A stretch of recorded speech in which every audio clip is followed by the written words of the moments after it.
Good afternoon. Welcome to the Lethbridge City Council meeting for Tuesday, April the 20th. I'm going to begin with the reconciliation statement. The City of Lethbridge acknowledges that we are gathered on the lands of the Blackfoot people of the Canadian Plains and pays respect to the Blackfoot people past, present, and future, while recognizing and respecting their cultural heritage, beliefs, and relationships to the land. The City of Lethbridge is also the home to the Métis Nation of Alberta, Region 3.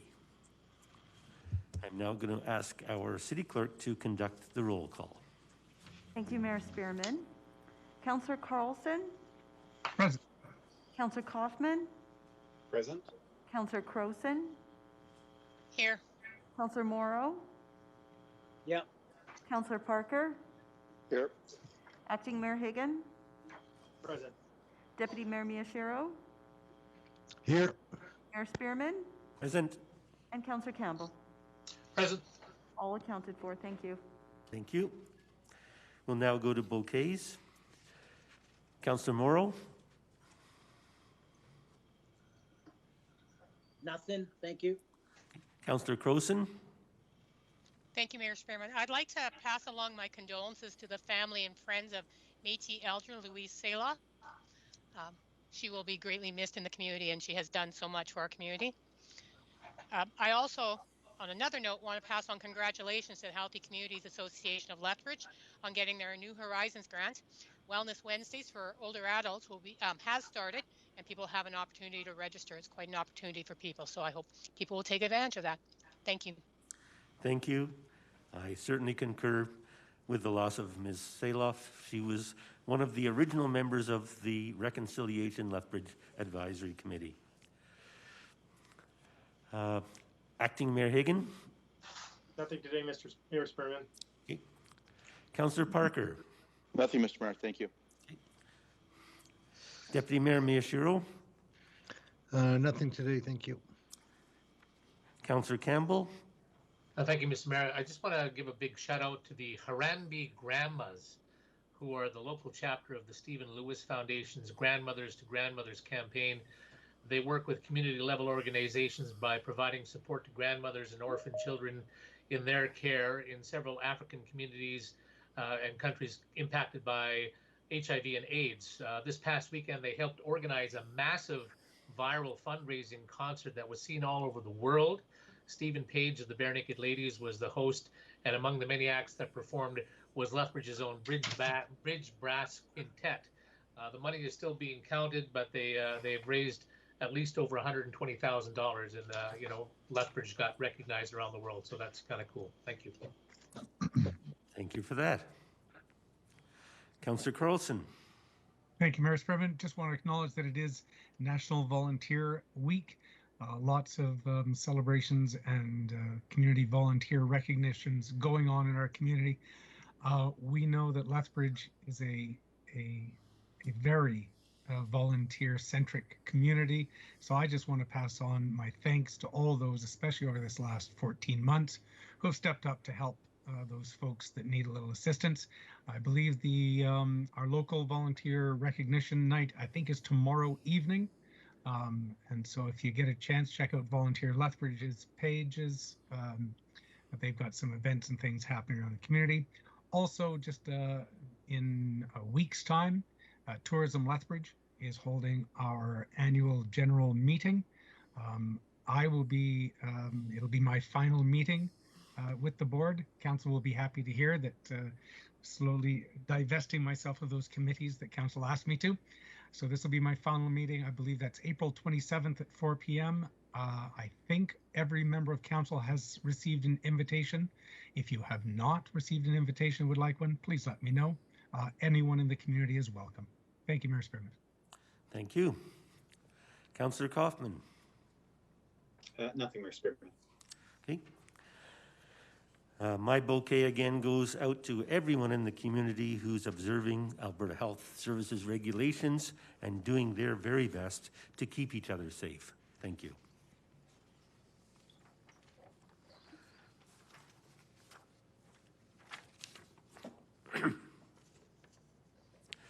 I now have a resolution from Deputy Mayor Miyashiro for the consent agenda.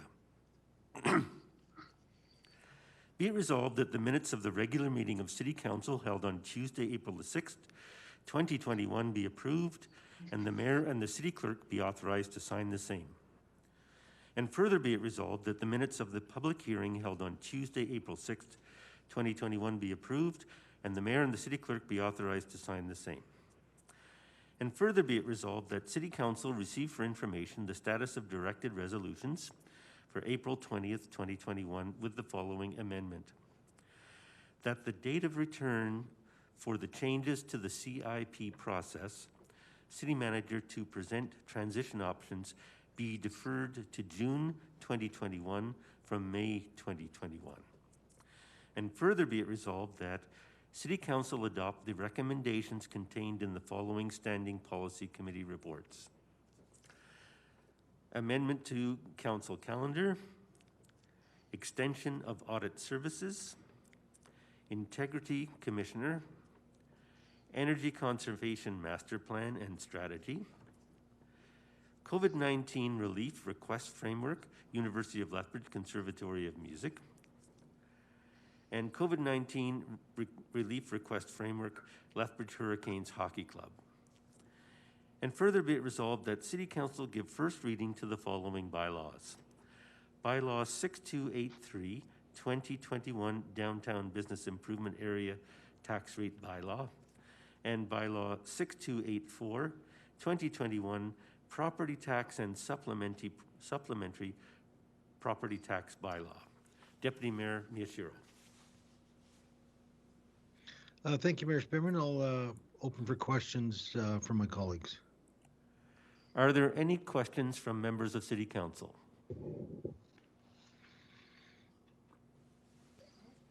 I see none. There being none, call for the vote. Question's been called. All in favor? Are there any opposed? There are none. Thank you.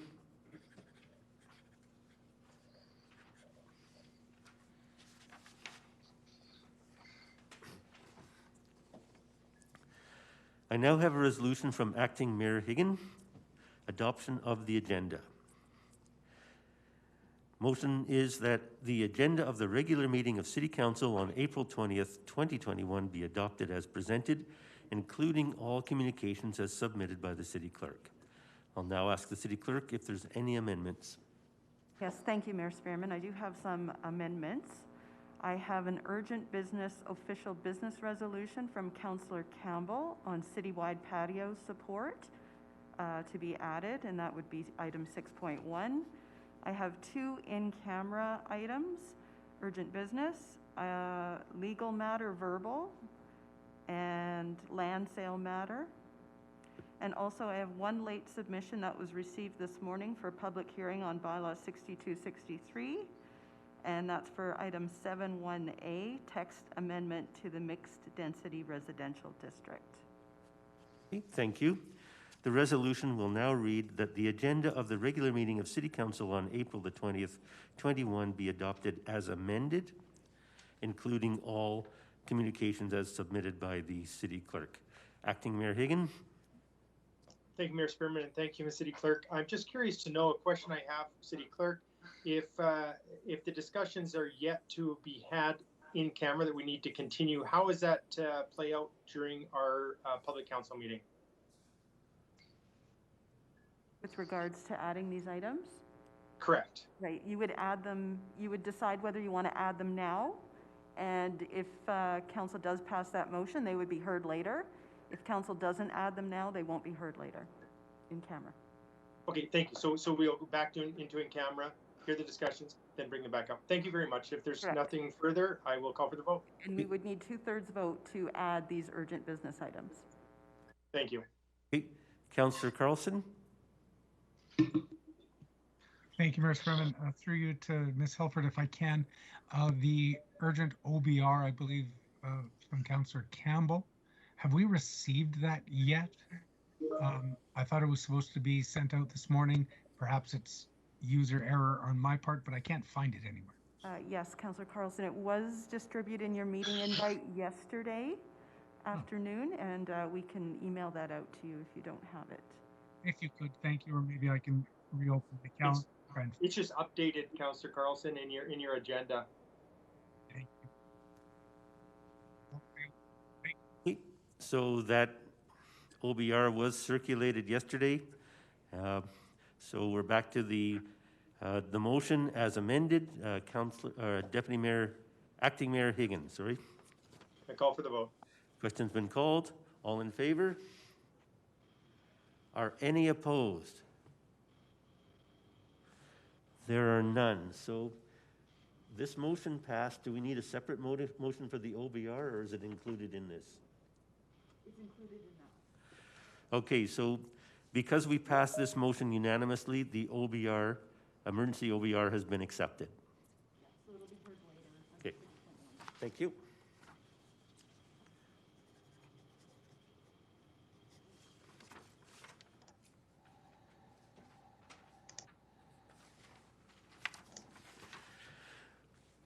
Okay, so now we're going to move on to 4.1, the presentations. And I'm going to invite Deputy Mayor Miyashiro, the Chair of the Audit Committee, to present regarding the City of Lethbridge Annual Report.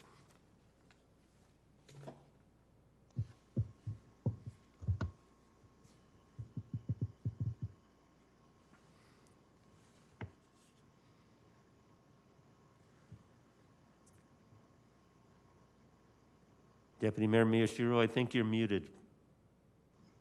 Sorry about that. I had four things up on my screen. I just want to introduce this by saying once again, the City of Lethbridge, as a staff group as a whole, has produced an outstanding report that outlines what the city's accomplished and the challenges that we met in the last year. So in regarding a presentation for this, if Ms. Pinkson wants to do the presentation, I will wrap it up at the end. Okay, Thank you, Mayor Spearman and members of City Council. Thank you, Councilor Miyashiro as the Audit Chair. Just wanted to start off by recognizing a few individuals who have assisted in pulling this information and work together. Daryl Matthews, Mitch Stevenson, Chantal Aubin-Rollier, Jennifer Jarrett, and Shauna Kennard, as well as all of the financial office managers and accounting techs who contribute towards making this document. And also to the business unit managers in terms of contributing information in the department highlights and achievement section, and to communications who helps pull it all together and with editing and cover design. It really does take an entire team effort to pull all this together. So on March 23rd, City Council was provided with the unaudited financial information package. And on March 31st, Audit Committee was provided with the details information included in this 2020 annual report. And so today I'm just intending to provide a high-level overview of the information included in the annual report, and then pass it over to Mr. Taylor from KPMG, who will be available to explain the details of the independent auditor's report.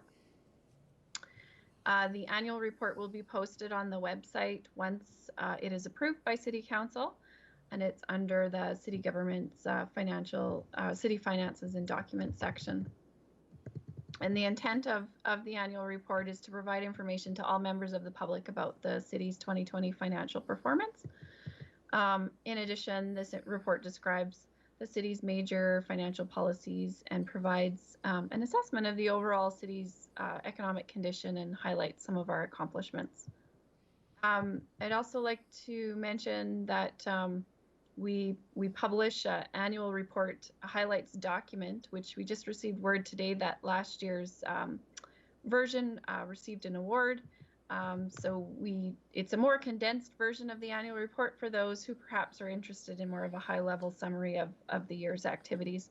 And it's designed to simplify and communicate our financial information and operating results, our achievements and success to the citizens of Lethbridge. And it's also posted on our website again once the annual report is approved. I just refer you to page 10, which is the start of the financial statement discussion and analysis section. And it's a summary of the financial information included in the annual report and provides an explanation of what is included in each statement. And so it highlights, several of the information included in the report. Our business units within the organization continue to do a great job of providing delivering on established levels of service in our community and managing the budgets responsibly within our overall budget report. Within the financial statement section, on page 13, it just talks about our overall net financial debt totaling 9.5 million, and the net debt is an indicator of future resources are required to kind of pay past transactions and events. And the primary change for this is just due to the timing of major capital projects. On page 14, it includes some information about our debt capacity and our current existing debt, and some of those capital projects that had borrowings this year included the wastewater treatment plant clarifier, the electric distribution extension and improvement, the waste and recycling site enhancement, just to name a few. Compared to other municipalities, our debt were on the lower side, even with the additional debt to be acquired in the near future. We're still within comparison to other municipalities our size. On page 22, it includes a recognition of the Canadian Award for Financial Reporting. As I just mentioned, our popular annual report award, we just received notice today that we got our 2020, so we will be updating that to say 2020 the 2019. And we include also then the financial statements start on page 27. So at the request of our auditors this year, we included a note just related to COVID and the impact and contingency. The statistical information starts on page 61, with the department highlights and achievements starting on page 69. And this section is just a great way to reflect all of the activities that have occurred in 2020 and just some of the significant projects and key highlights completed in 2020. It really has been quite the year in terms of impact and just everything that's going on. I know that COVID-19 continues to be top of mind for everyone, and it certainly has presented some challenges, but I believe that the city is in a strong financial position as a result of City Council's ongoing commitment to financial stewardship, and that the city is resilient and responsive to those needs in the community. So I'm confident that the city is well positioned to face the challenges that will likely continue as we work through this.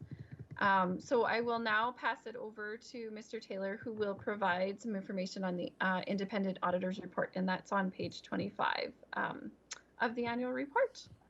Thank you. Okay, Mr. Taylor, welcome. Thank you. Thank you very much. I appreciate the opportunity to be here today to speak to the audit.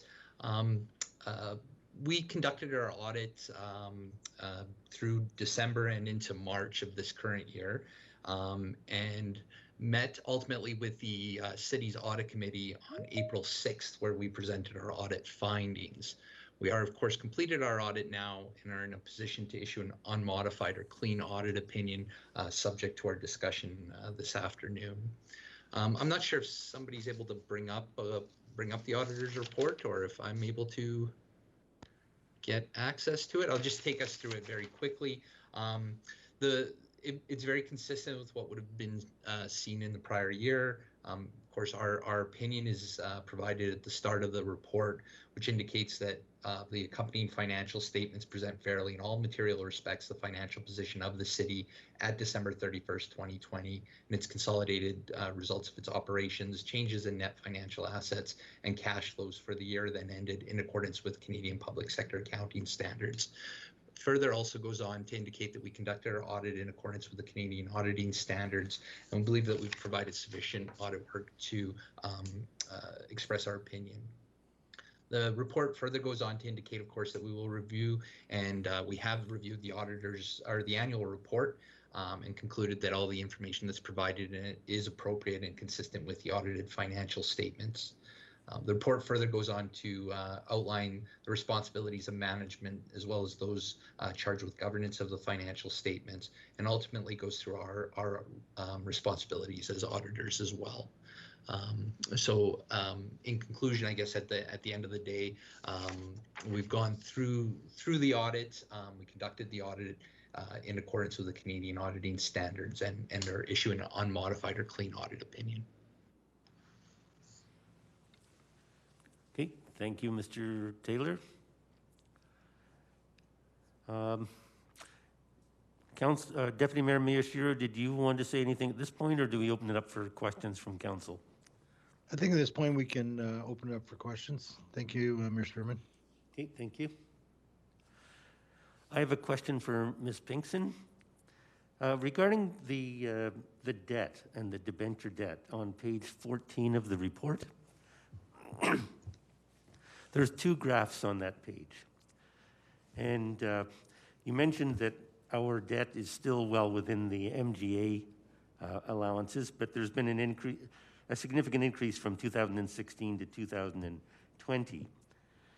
4 of those categories are utility supported. So we have electric, waste and recycling, wastewater, and water, which were, my numbers are right, about 51 million in 2016 together, and 97 million in 2020. So the debt, 46 million of the $115 million increase was due to utilities, right? That's utility financed as opposed to tax financed? That's correct, Mayor Spearman. The utility funded debt would be through the utility rates that are collected from the residents. That's correct. Okay, and then tax supported debt has increased from 12 million to 54 million. So that's 46 million outstanding now that will be supported by taxes going forward. So the majority of that relates to the ATB Leisure Center, and that is a loan, it's the payment of that loan is incorporated into the existing tax base. So we owe $46 million on a $155 million facility. Okay, thank you. And then what is self-supported debt? That's gone up from 46 million to 73 million, so about 27 million. What is self-supported debt? Mayor Spearman, the majority of that relates to offsite levies in terms of and our real estate and land department. So it's departments that have not an impact on tax related borrowings. Okay, thank you. I don't see any questions in the queue, so I'll keep going. When we made a decision For example, when we chose to bring forward the construction twinning of Whoop-Up Drive and the and Métis Trail, so they were, I think, originally planned for 2022, and we chose to borrow money and proceed with those 4 years ahead of schedule because we could get good pricing on horizontal construction. What impact does road construction ahead of time, what impact does that have on debt? So in that instance, those were related to, the majority of it is related to growth within our community, which falls under the offsite levy. Okay. And so the agreement was that we would front end those projects until they were intended to be constructed through the ideal timing. And so you'll see in the unaudited more information about that in terms of how we used a reserve, the community lighting reserve, to front end finance that until the offsite levy could then start to pay that back. Okay, and is that same approach being taken with respect to University Drive South, that construction project? In that instance, I would have to check the capital budget, but and maybe Mr. Hawkins can jump in. But that was just in terms of a timing, the advance on that just related to other projects. Kind of. Sorry, I have to check. Okay. Yeah, I can help you with that, Haley. The council made a decision in the prior CIP to advance that project, but didn't front end finance it, as I recall. It was there was sufficient capacity in the offset account to make those debt payments for that particular project, even though we advanced the project. Council advanced the project in the CIP by, I believe, 2 years. Okay, thank you very much. Are there any questions from council regarding the financial statements? Councillor Carlson. Thank you, Mayor Sperman. Thank you, Ms. Pinkston and Mr. Taylor, and Deputy Mayor Miyashiro, for the information and report. Through you, Your Worship, to Ms. Pinkston, probably. The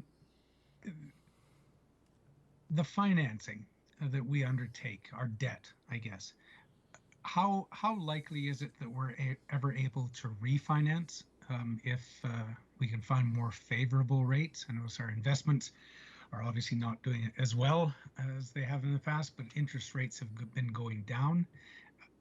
I imagine we are constantly looking to see if we can refinance, or when we do a 20-year borrowing, are we locked in for the 20 years? Mayor Spearman, through to Councillor Carlson. Typically, we are locked in for the period of time. We usually try to minimize the term, so we don't have many that are at 20 years. Typically, the most we do is 15, but there's a few exceptions to that. But what happens with ACFA, which is the funding or the lender for municipalities, is they if you want to kind of buy out early, incur some sort of penalty to do that. And so, I mean, there's often not a benefit of kind of paying it out, incurring the penalty, and refinancing. So it's not something we've explored in great detail, because you need to kind of set a trigger for them to determine the penalty amount. And so we haven't necessarily looked at that in great detail, but there's always a penalty that's incurred when you cancel it early. Yes, we've all experienced having to pay those penalties. Excellent, thank you for that. And further to that, with our internal borrowings, we lock them in the same way, correct? We use the same rate when we do an internal borrowing, so we don't adjust those over the course of the term. We lock them in at the 15. That's correct. If we were to borrow over 15 years, they get set, the rate at the time of the borrowing is set based on what we would get from ACFA. And then that is incorporated into kind of the repayment term that's budgeted. So to change those would cause some potentially some adjustments on the budget and challenges in the forecast. Agreed. Thank you. Thank you, Mayor Spearman.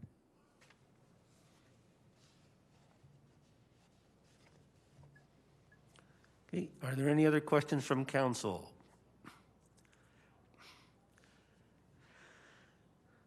I'll ask a question of the auditor. Mr. Taylor? Yes. The process that you've used is consistent with the audit processes that KPMG uses with other municipalities? There is a certain customization that occurs for each city, unique to their or municipality, unique to their circumstances. But overall, in general, audits need to be conducted in accordance with the Canadian auditing standards. So, I guess the short answer is yes. The longer answer would be, again, depending upon certain circumstances and your processes, we would modify our audit procedures accordingly. Okay, thank you. And the clean audit means you specifically our staff are presenting information that appears fair. Is that a simple way of putting that? That would be a way to paraphrase the audit opinion, yes. Okay, all right, thank you. Is there anything you'd like to add at this time? No, I guess the only item would be we appreciate management's cooperation. Obviously, conducting an audit at the best of times can always be a bit challenging. Doing it in a pandemic becomes a little bit more challenging. However, your team is very proactive, which is always nice. So they're, throughout the year, if there's any questions or concerns, we've usually had those discussions with your management team, so there aren't any surprises at year end. Further, how the audit was conducted remotely, and the steps that your management team took to ensure information was secure, and those types of things also, speak very highly of that group. So, okay, thank you very much. Okay, Deputy Mayor Miyashiro, would you like to say anything at this time?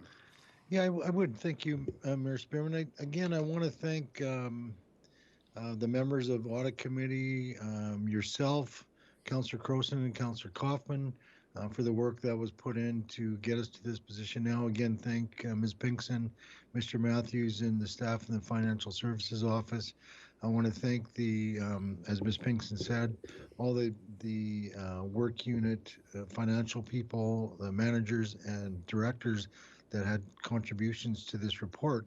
Remember, the City of Lethbridge's report is unique in that every year they seem to win international awards for the presentation of information, financial information. I think that's important, is that we're getting information out to the public in a way that's understandable and readable. I think the other thing that I want to say right now is that as this will be my last annual report on the Audit Committee, I just want to thank all the people, the staff of the City of Lethbridge that have worked so hard every year to bring this report to the point where it can be presented to the public. There's an awful lot of information that the staff have to go through in order to distill it to this point, and I just once again want to thank them for the professional and awesome work that they do with this. And on that note, call the question. Okay, question's been called. So I have a resolution from Audit Chair and Deputy Mayor Miyashiro. City of Lethbridge 2020 City of Lethbridge Annual Report. Be it resolved that City Council approve the 2020 City of Lethbridge Annual Report as provided in Attachment 1. So at this point, you would normally open. You've said everything you wish to say? Okay. No, I've said it all. Okay, thank you. Carry on. I too would like to thank our treasurer and her staff. I'd like to thank Mr. Taylor from KPMG and yourself, Deputy Mayor Miyashiro. This annual report and the unaudited information that was previously provided to City Council provides a lot of financial information to the public. And I do commend our staff for the honesty. I've learned a lot about city finances in the last 8 years, and again, thank you for another outstanding report. Councillor Miyashiro? No, unless other council members want to say something, I've made my close. Thank you. Okay, thank you. Question has been called. All in favor? Are any opposed? That is unanimous. Thank you.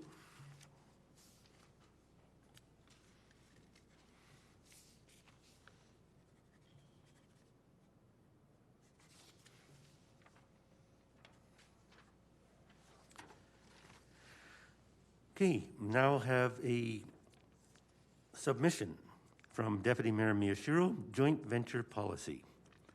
Be it resolved that City Council approve the Joint Venture Policy as in Attachment 1. Deputy Mayor Miyashiro.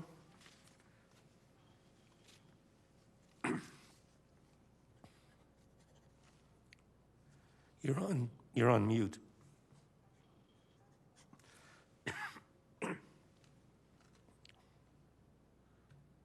So you guys should just let me talk, and then I'll be done, and it'll be just fine with that. I would just like to open by saying if Mr. Kelly or the city manager would like to talk to this issue, then go ahead. Mr. Kelly, is Mr. Kelly with us this afternoon? Or Ms. Trent, I guess. Yeah, Lisa, I'm not sure if you're prepared to speak to this if Michael isn't here, but I'll defer to you, but I can if you'd like. Craig, I'll allow you to go ahead. Obviously, I'll defer to you, and I can add commentary as I know it in terms of my briefing with Mr. Kelly. Okay, so this was before council some time ago, and it's a response to a KPMG recommendation that the city focus more on joint venture opportunities and consider when they make sense for the city how we might craft a policy that would inform how we would move forward on joint venture opportunities. As council can see by this policy, it is very broad, and it's really just meant to lay out a broad approach, some considerations that would need to be looked at, as well as a breakdown of responsibilities. But really the proof in the pudding in terms of looking more at joint ventures, which was KPMG's recommendation, really comes in identifying those opportunities and bringing them forward to council. So I've got nothing further to add on that, but between Lisa and I, we can try and take any questions that might be out there. And as I understand it, there was, just to add to Mr. Dalton's comments regarding the policy, there was some recommendations from council in terms of amendment to the language to broaden a term within the way the drafting was initially presented, and an additional word that was recommended to be changed to again make the document more general in its approach, and both of those recommendations were incorporated in the updated and revised draft. Okay, there are questions from council, so we'll start with Councillor Kaufman. Thank you, Mayor Spearman. Thank you very much for the policy. First question is more of just a general question. I recognize the KPMG recommendation, but through this policy, is there anything that we're trying to solve within the community, or is this just about attempting to codify a process? It's Michael here. What we're trying to establish here is that we're hanging out a shingle that we're open for business. It's a strong message for City Council, but also to elaborate about what the process will be and the criteria that we'd utilize to evaluate opportunities that are presented to us. So we've been open to this before. This is just a recognition that we're open to it. Yeah, it's to make it more formalized and make it a good, solid policy for City Council. Okay, you could say codify the process. Okay, excellent. Thank you. There's nothing in here about a business plan. If we're going to partner with somebody, there should be a business plan to present, at least to City Council. outlining you've encompassed it by saying looking at vision and objectives, contemporary risks, things of that nature. But the requirement for a business plan, in my mind, would be incredible, especially for creating a partnership. So everybody understands the terms and conditions. Yeah. Well, there would be a proposal, a business plan, a pro forma, all that type of information that would be gathered together so the due diligence can be put together and presented to City Council. So there's more than just the plan. There's other components as well. And just to add to Mr. Kelly's comments, so this is seen as the first step in initiating potential dialogue and identification of opportunity. Beyond that, we would certainly develop the business plan and associated supplemental documents to support the opportunity as we would then present to council. Okay, I'm just, for me, it's wonderful. It's great. It's like we've turned on the open for business sign because it's always been there. You know, we've turned it on. It's just trying to flush out or understand process in my mind, recognizing this is policy, but sometimes our policies usually outline procedure as well. So just trying to get a bit of a handle on that. So thank you. Thank you, Mr. Cumming. Thank you. Councillor Carlson. Thank you, Mayor Spearman. Appreciate this coming forward with some of the amendments and changes that we discussed. Just wondering, in item 6, where is it? Item 6, under procedures, item 6, it just says JV at one point. I wonder if we should actually just say joint venture, since we never use JV anywhere else in the document. I don't know if we need to make that as a change now. It just would make sense to me that we stick with the same term throughout. And question for, if I can, through you, Your Worship, to the city manager. It does lay out here that this is under the purview of council. It is the role and responsibility of council. Are there any joint ventures that you could think of that could be more administrative in detail that the city manager should have some leeway or ability to enter into without council involvement? I'm sure we'd know about them, but I'm just wondering if this is solely leaves it all up to city council. I'm just wondering if there are any that should be delegated to the city manager. And I can't think of what those could be. No, neither can I. Not to say there wouldn't be, but off the top of my head, I would have I'd be sort of challenged to draw that line, but I'll defer and maybe ask Michael if he's seen any come up where that might make sense. My thought process on that question, Alderman or Councillor Carlson, is that any joint venture would have a budgetary impact on our operation. Therefore, I feel that would always need to come back to City Council. In our learnings over time, if we see some things, it can always be an opportunity to come back and amend the policy if the Council of the Day so desires. Perfect. Thank you for that. Thank you, Mayor Spearman. Thank you. Councillor Crowson.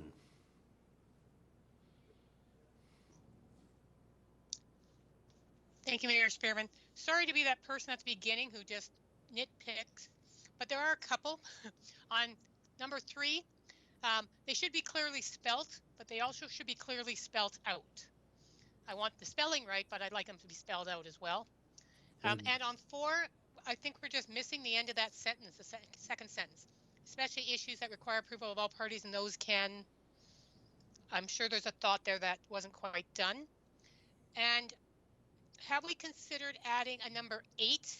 That is a wrap-up report as part of the procedure. Something that would give us an evaluation, what we learned about the joint venture, how it benefited the community, the city, and the partner. Something that wraps us all up so that we know if that was a good experience and what we have actually learned from it. So can we consider a number 8? Definitely, that's a good idea. Yep. Thank you, Mayor Spearman. Thank you all. Thank you. I had the same concern about number 3. I wonder if the rights and the obligations of each party should be clearly defined. I don't know if that's a better legal word. I'd leave that to our solicitor. Spelt out seems a little Interesting. My real question is about risk. And what the policy seems to do is say what we can do, but it doesn't seem to say what we can't do. So, hypothetically, if a company came to the city of Lethbridge and said, well, we'd like you to partner in building a pipeline, and we'd like you to make an equity investment in our pipeline, how would this policy help us vet that request so that we didn't get stung making a capital investment in a project that may not ever happen? Sorry, Mayor Spearman, point of order. I think this policy deals with our own land administration and land development, not investing in joint ventures outside of the city. Is that correct, City Manager? It speaks to joint ventures more broadly. Yeah. But I think to Mayor Spearman's point to your question is that risk would be part of absolutely every business case we develop and every proposal that we would bring forward to council. So risk should be an integral element and consideration of all the work that we do. So I don't see us having to try and define, and it would be almost impossible to define risk in a broad policy like this, but I think perhaps we need to identify risk as one of the elements that needs to be brought forward, and we can certainly take a look at that. One comment I would offer, Mr. Dalton and others, is one of the changes contemplated from the last review was to define intent as being for community purposes. So I think we have tried to put parameters around the types of joint ventures we're considering, but agreed on the point in terms of risk. Just wanted to offer intent. Okay, thank you, because they should be specifically relevant to the community or the city's goals, as opposed to a new business venture. Okay. Correct. Okay. Thank you very much. Just trying to figure out who's next in the queue. Is it Councillor Kaufman? Yes. Okay.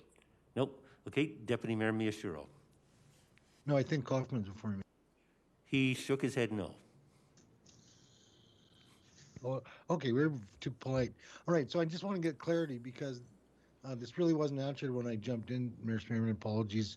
But this has to do with RELD enterprises mostly in terms of joint ventures, not anything else to do with anything else outside the municipality.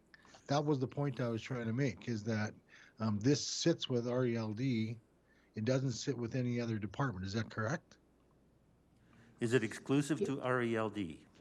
Well, the joint ventures may include greenfield development, redevelopment, revitalization developments, and or affordable social housing opportunities. Doesn't say you're going to build hockey rinks. Doesn't say that you're going to build a gondola across the river valley. I'm just trying to make that clear. This sits with RELD, is that correct? So, Councillor Miyashiro, it sits with Opportunity Lethbridge, which includes RELD, and I'm not being flippant with the language there, but I think the intent of this policy should be for us to think more broadly going forward. So yes, there are some examples there that describe the types of things we could think of today, but in 2 years, 5 years, the makeup of a joint venture that provides community value or is in line with city goals could change and evolve. So it wouldn't strictly be limited to traditional RELD type of initiatives, would be my sense. Okay, great. Thank you for clarifying that. My understanding is there are municipalities in Alberta that have a similar policy that are involved with marketing companies who are selling services and utilities to other customers. There might be the middlemen. For example, if we got involved in some form of utility purchase and sale and we had customers in our industrial park, that might be something, or they might be even customers not even in the city of Lethbridge. That's the way the other municipalities are approaching these joint ventures, so I wanted to get some clarification.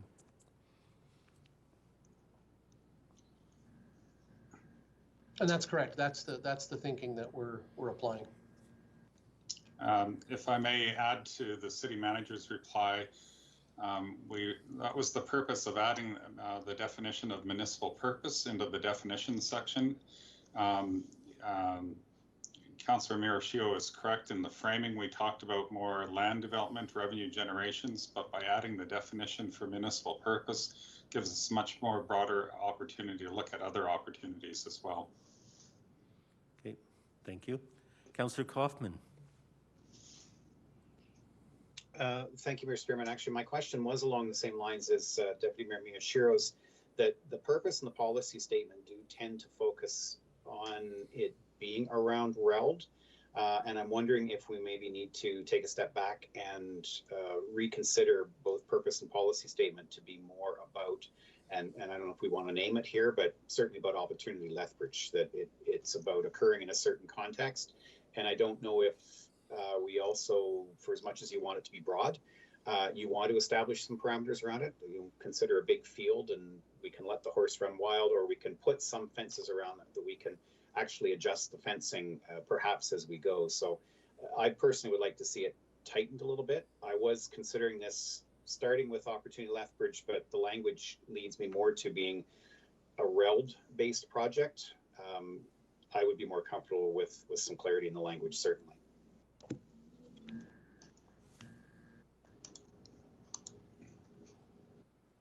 Any further questions from council?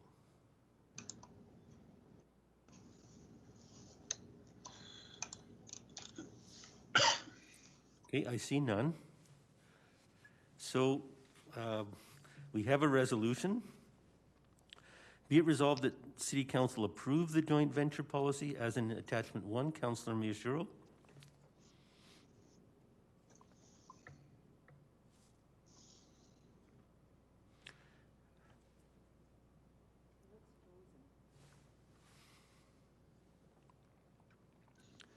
I think your screen is frozen and you're on mute. Yeah, we just had our generator check. Okay. Give me 1 second.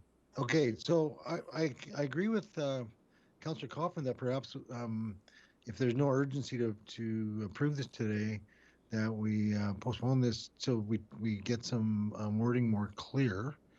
Unless there's an urgency from administration to get moving on this, I would like to just postpone this for a couple of weeks. Would anyone from administration want to comment on that? No, that we're fine with that recommendation. Yep. Okay. Okay, Councillor Kaufman, did you want to propose a motion to postpone? Yes. Okay. Moved by Councillor Kaufman. I'll second that. Seconded by Deputy Mayor Miyashiro. Worship, can I just clarify? So a motion to postpone, this policy would come back exactly as it is right now. I'm wondering if that's council's intent, or did they want to refer it to administration to do some work on it and bring it back? Just want to clarify. Thank you. Oh, yes. A motion to refer to administration, please. Okay, motion to refer. That's a friendly amendment accepted by the seconder. Yes. Thank you. Any discussion on the referral motion? All in favor? Okay, that is referred to administration to come back at a later date. Thank you.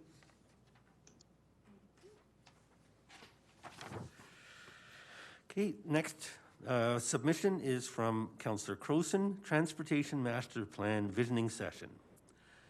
Be it resolved that City Council approve the Transportation Master Plan Vision Session, connect Lethbridge with a well-balanced, integrated, and maintained transportation network that serves all residents, businesses, and visitors safely, efficiently, and equitably, while focusing on sustainable, multimodal solutions that are adaptable to future needs of the city and is embraced by the community.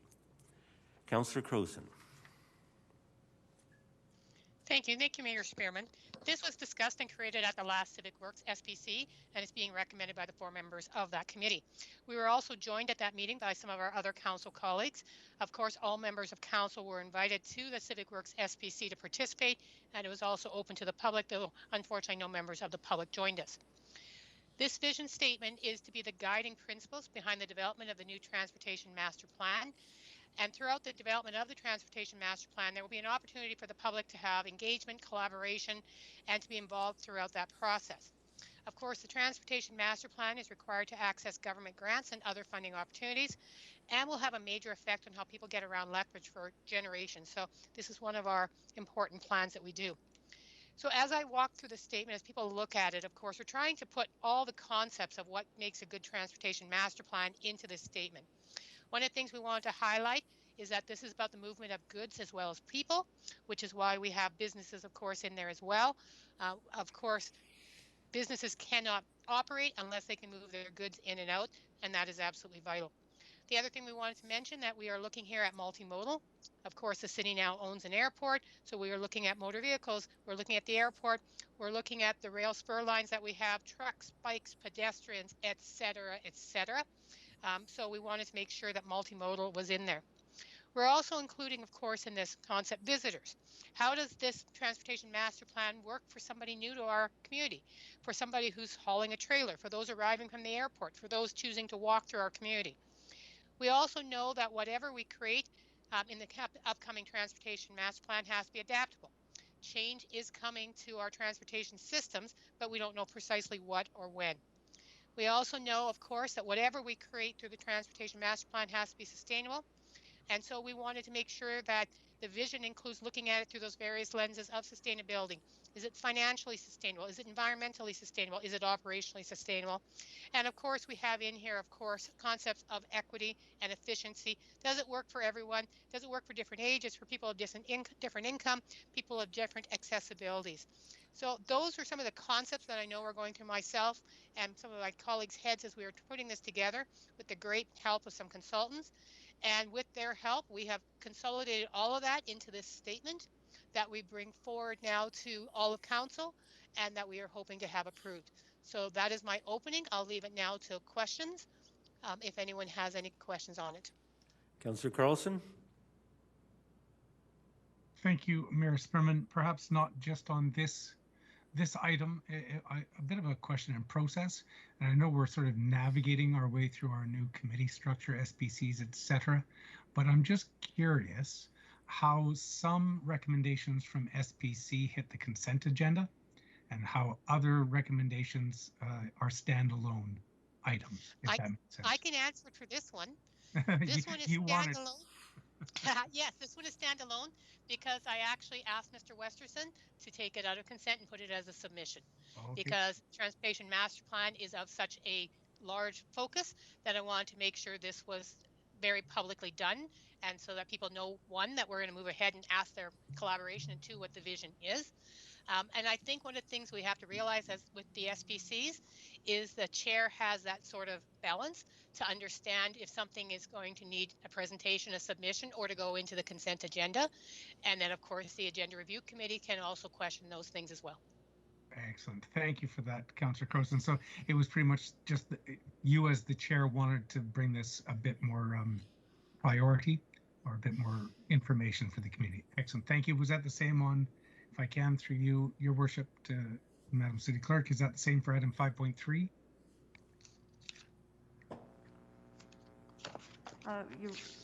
Yes, and so there's three ways that an item can go on the council agenda off consent. It can be from committee and they can make that motion, or it can be from the Agenda Review Committee of that specific committee, or it can be of the Agenda Review Committee of council. Otherwise, it would just get on consent, but those are the three avenues that an item would be pulled off consent. And yes, 5.3, I believe, was done by Council Agenda Review Committee, I think. Okay, thank you, because I was in that committee meeting. I don't recall us pulling it from consent, so it may have been Agenda Review. Thank you. Thank you, Mayor Spearman. Okay, so back to the vision statement as proposed by Councillor Croson and the Civic Works Standing Policy Committee. Any further questions? I see none, so we'll move on to the resolution itself. Councillor Croson, would you like to open? I'll hold to close. Okay, any debate? I see none. Would you like to close, Councillor Croson? I would just like to thank all the staff and the consultants and all the members of council who were part of the visioning session. It was about 90 minutes of conversation about what we see for the future of Lethbridge with regards to our transportation system. And I know the consultants had given us all homework. Everybody took it seriously and we really gave some thought to this. And with that, I will call the question. Okay, question has been called. All in favor? Are any opposed? I see none. Okay, can we go on to 5.3?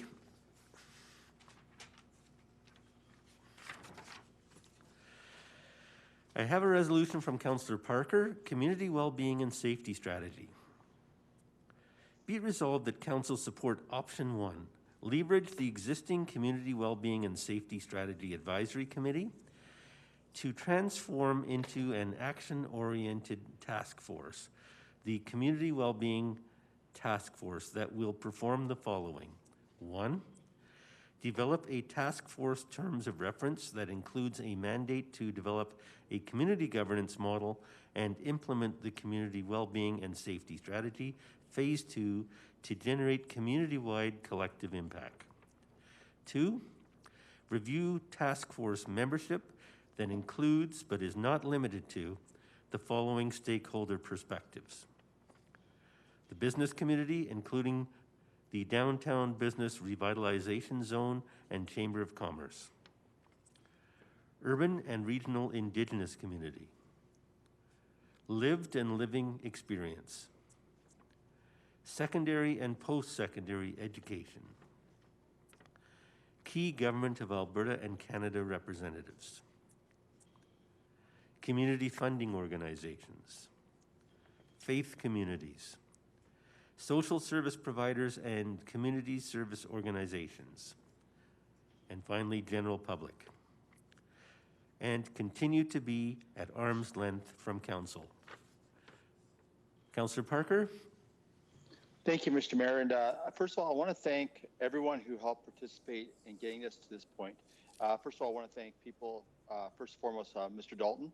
The city manager has been very, very hands-on in this whole process from day one. So I want to thank Mr. Dalton. I want to thank Mr. Fox. I know he's only been at 2 of our SPC meetings so far, but we appreciate his input. Mr. Thompson and Dr. Turner. This has been a long, long process. As most of you know, this goes back well over 24 months back to probably 2019. But of course, these issues in our community have been going around for a lot longer, since 2019. And as you can see over some of the numerous items that have been on our agenda as a council agenda, a lot of these are social issues that we've had to deal with. And there's been a lot of sides and a lot of viewpoints and perspectives on this.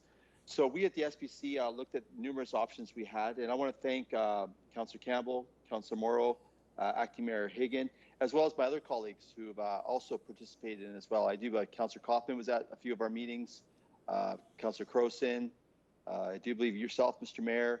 I think Councillor Mayor, sure, you're probably the only one that couldn't participate because we also know you're quite busy. So we came to a conclusion that we wanted something that was going to be the most action-oriented, something that was going to deliver results. And we heard loud and clear from people such as Richard Daly, as you guys all know, in regards to when the mustard seed was being proposed, that he would put his name forward to sit on committees such as this. We heard from people like Ted Schulten. So I'm glad that we're going to set up a governance model, which is going to hopefully consist of not only the people you just talked about, Mr. Mayor, in our resolution, but also the business community, the people that have put their voice forward, put their name forward. So I'm optimistic, and I hope that council will support this. And this was unanimous through the SPC that this be brought forward. And I just entertain any questions. I know Mr. Dalton's here to help answer any questions. I don't know if Mr. Thompson's around, but I'll try to take the questions as they come. I see Mr. Fox too. Okay, thank you. First question is from Councillor Kaufman. Thank you, Mayor Spearman. Thank you, Chair Parker, for the work that the committee has done. Mr. Dalton, to you, just 2 quick questions. First, on phase two, there was conversation during the SPC presentation that this is kind of taking a step back to phase one to look at the governance structure.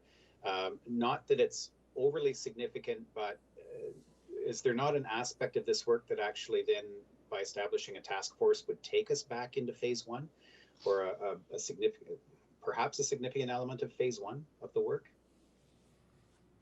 I'm not sure I understand the question, Councillor Kaufman. If let me try to rephrase it. There was work in phase one that really kind of identifies issues and responses. If we are moving to a task force, so the governance was established as being City Council was ultimately to be making the governance decisions. We're taking this outside the organization, which is wonderful. I really appreciate the direction that this is going and the conversation that happened at SPC. But there were decision points in there, and there were some things discussed that, do we have to take a step back to phase one again to establish some of those understandings? I see. So, yeah, and I think the and Marty can clarify. But I think the short answer is not necessarily. I think the work that was done through phase one and the administrative committee that was set up to support the way phase one was rolled out, support council, I think that work will continue. There will still be city work to be done within this broader task force. Will be a seat at the table. There will be decisions that only council can make when it comes to allocation of city money and those types of things. But I think really this is continuing phase one, or the approach taken in phase one, building on the knowledge and the data and the ideas that came forward. I do think, though, that just by virtue of bringing different people to the table and different perspectives to the table, I think it's reasonable to expect this new task force, as they go through the storming, norming, forming process, to perhaps identify some other priorities or some other actions or initiatives that they think from a community perspective might be more important than those identified through the CWSS to this point in time, if that makes sense. So I don't think it's a step back. I think it's a step forward, but I think in doing that, the trajectory or path could change slightly depending on what the task force identifies as their short-term objectives and priorities. Okay, thank you. Second question on the task force membership. There's a part of me that came away from the presentation at the SPC wondering if there's a different model, but we do tend to operate in a certain paradigm. If this is to be about community leadership, and all due respect to the third bullet, should there not be a member of council actually as a stakeholder perspective on here? And I might actually suggest that if that is considered, it be established as being the deputy mayor. So throughout the course of a term, all members of council will eventually end up serving on the committee. So I realize the list is not exclusive. It says, but is not limited to. I'd appreciate it if you've considered that, or if that is something that you don't see as necessary to be on it. I see Mr. Fox's hand has gone up. Yeah, I'll just share my 2 cents before Mike joins. So our perspective at this point in time was that no, this is to be a working table, and administration will be sitting around the table doing the work directed by council. So bringing council's contribution to the table, and council would be informed through this process via regular reporting through, our intent would be through the Community Safety SPC. So council would have an opportunity to be engaged in these issues. Having said that, if council feels strongly that they would like somebody on the table, we're certainly not averse to that. We thought, in the spirit of really trying to move this into the community and out of the political space, if you will, that this was the best way to go forward. But at the end of the day, if council strongly believes they want somebody at that table, then we're not averse to that. I won't read anything into your comment about you want people who are working as opposed to council. I won't read anything into that. I would know. Yeah. I don't know if Mr. Fox wanted to add anything. Yeah, through the chair, if I may add that I think through this process we've had really good engagement in the community, and some of those questions have come up, and really we have to form that table through the CWSS first to look at the governance structure and who is missing. And if the community decides, hey, we need a member of council there, and they feel strong about it, then we will bring that to, or the chairs will come to the SPC and request that a council member join.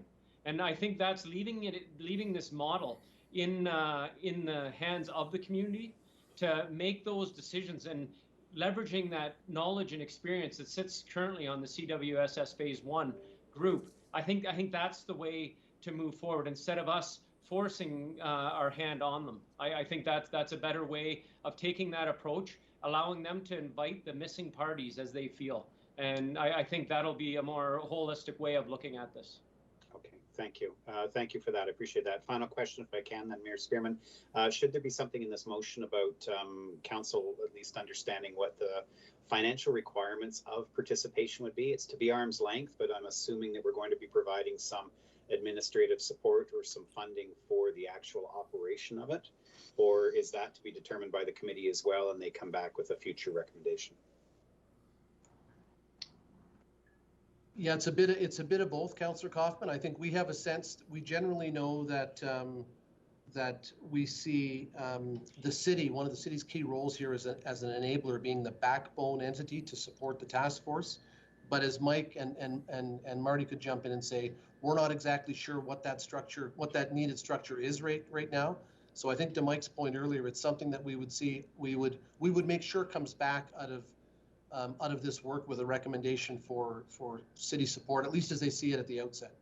Okay, thank you. Thank you, Mayor Spearman. Thank you, Mr. Fox, as well. Thank you, Mr. Spearman. Thank you. Deputy Mayor Miyashiro. Thank you, Mayor Spearman, and thank you to everyone that worked so hard to put this together.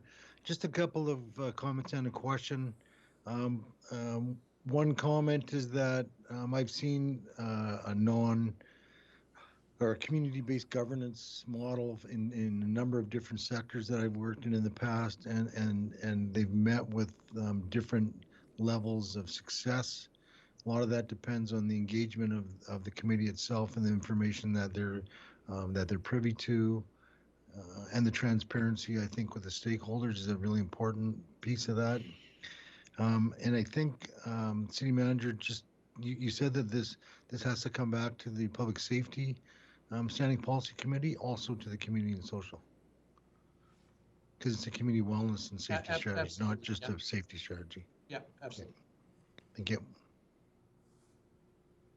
That wasn't much of a question. Thank you. Mr. Dalton, what's the timeline? When would you expect this task force to complete its work? And I'm just trying to think ahead. How does the committee be successful? In the sense that if they come forward with recommendations that require external funding, for example, normally it would be City Council that advocates for that and seeks. So I'm looking at what other communities are doing, and generally they're getting funding from the provincial government for different facilities to address the issues that I assume this group is going to come up and say, here's the stuff that's missing.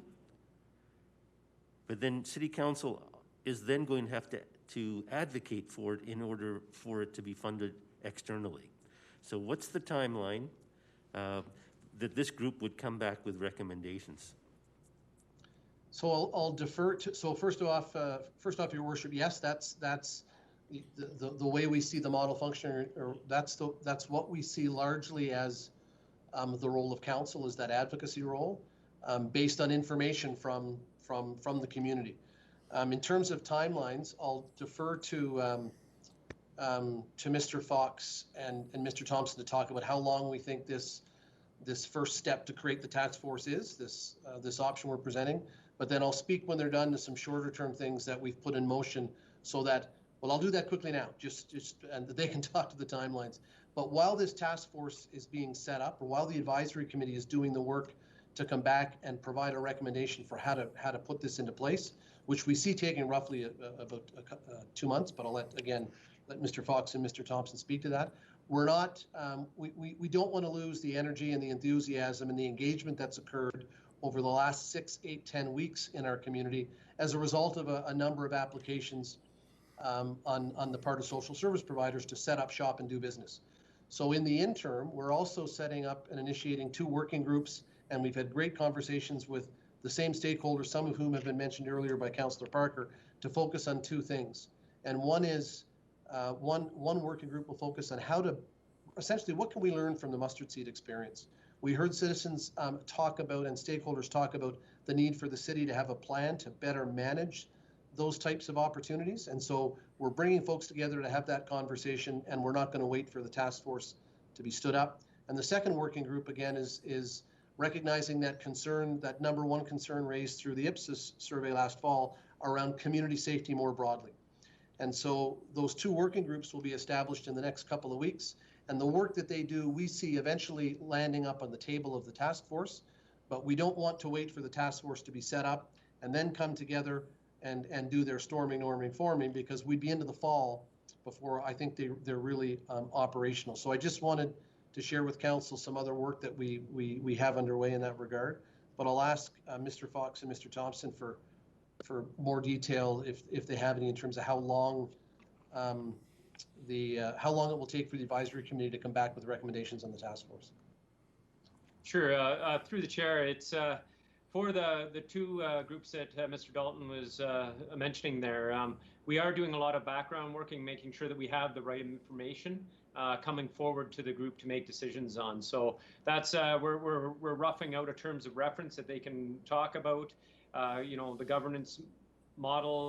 We're also going to be bringing in a consultant to facilitate and get us up and running and make sure that everybody at the table is understanding the same note. And we'll be doing the same with through the process once the bigger group is formed. The bigger group is going to take a couple of months to form, where we have to meet with the CWS phase 1 group and start that process with them. Look at the governance model, look at the terms of reference, who's missing from the table, make sure we invite them, and make sure everybody can meet. If you look at the stakeholder list on the Community Safety Task Force, the first one, it is a large group of people, so it depends on timelines and when we can set those meetings. But we will be moving forward on all of these as fast as possible, and we understand the urgency, and we've heard it loud and clear through our consultation with public over the last few weeks. Okay, thank you. Sounds like we'll get an update. Thank you. Any further questions from council? I see none, so we'll deal with the resolution. Councillor Parker? I just want to say I forgot one person. I forgot Chief Mahesade. He was also a big player in helping us get to this point as well. And I know he's going to be part of it moving forward as well. I think we've done some good things in the community. And this is going back to Councillor Kaufman, it's a good point in regards to, I don't know if it's a restart, but it's just building on what we've done so far. So I would just ask for council support, and I just want to thank everyone for their input as well. And I call the question, Mr. Mayor. Okay, is there any debate from council? There's none. Question has been called. All in favor? Any opposed? I believe that's unanimous. Thank you.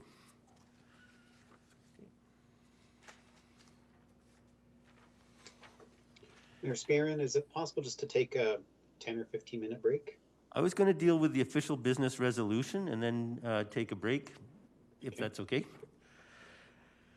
We're on to 6.1. This is an emergent official business resolution that was approved as part of the council agenda approval. It's from Councillor Campbell.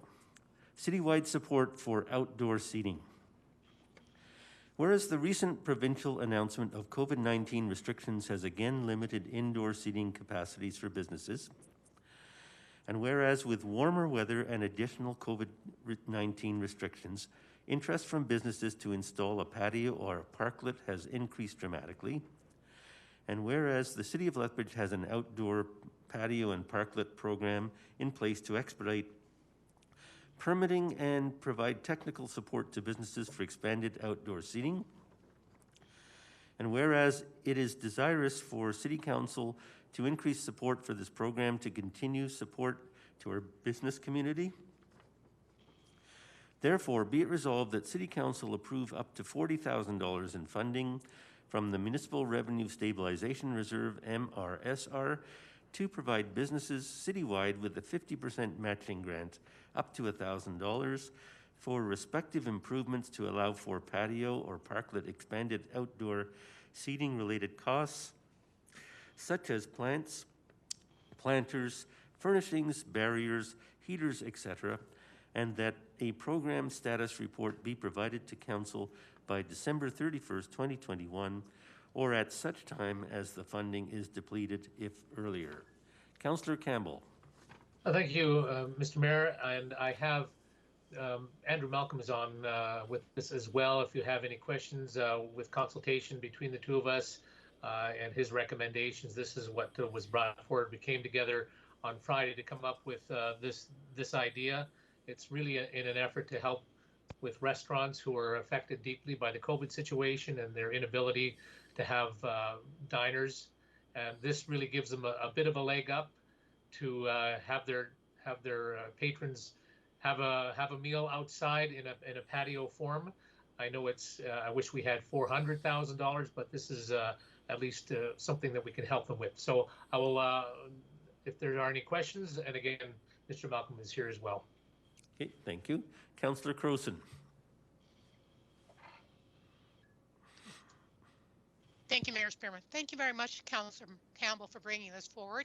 I know we have brought in various things for patios in the urban core, but this is looking throughout. And this question may be better directed to Mr. Malcolm. Since you are here, would I be correct in assuming that if this was approved, you would be the one administering this, that it would follow the guidelines we already set in place? Just from that practical perspective of, is this feasible to do? Is this easy to do quickly? Do we have all the steps in place that if we approve this and you got a phone call tomorrow, could this move ahead? Yeah, thank you, Councillor Crowson, for the question. So we would rely on our existing processes and handbook in terms of the guidelines and the safety expectations. I do have a bit of a team behind me to coordinate this. We have been dealing with that increased pressure, I think, regardless of this grant. And so this would not be a stretch on us administratively. There were a few recommendations provided back in October to economic recovery that would have been maybe a little bit more taxing on us administratively, but this piece I think is very doable from an administrative perspective. Okay. And a question for you, Councillor Campbell. Does this come from a need? Has this been something we've been asked to do from the public? Where'd you get the idea for this and where'd it come about? Well, yeah, I personally received some phone calls, and with trying to come up with something to help our restaurants, I contacted Mr. Malcolm because we've been on the Heart of the City Committee, and the Parklet program has been really beneficial to downtown and really enhancing the spirit of the downtown. And so to expand this to right across the city, I think is something that we could really help benefit restaurateurs. And did they look at this OER and say, yes, this is what we need?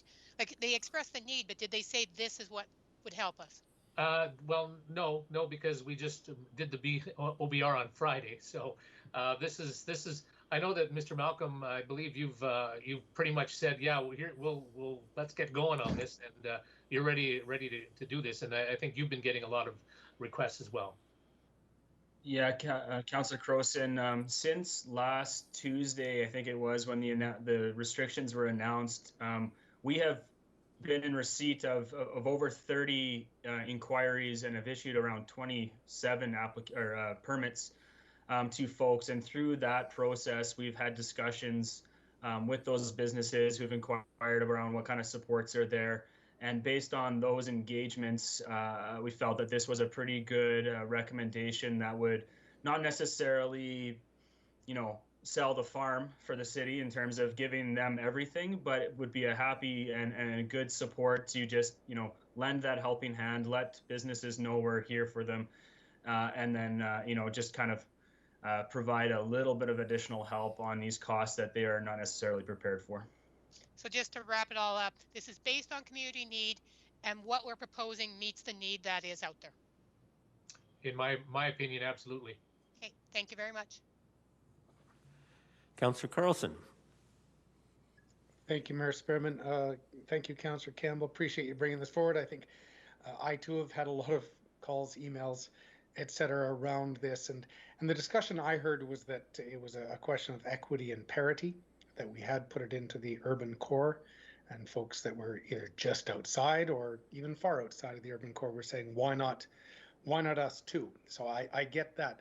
And I heartily support the equity and parity that this brings. What about equity and parity about timing?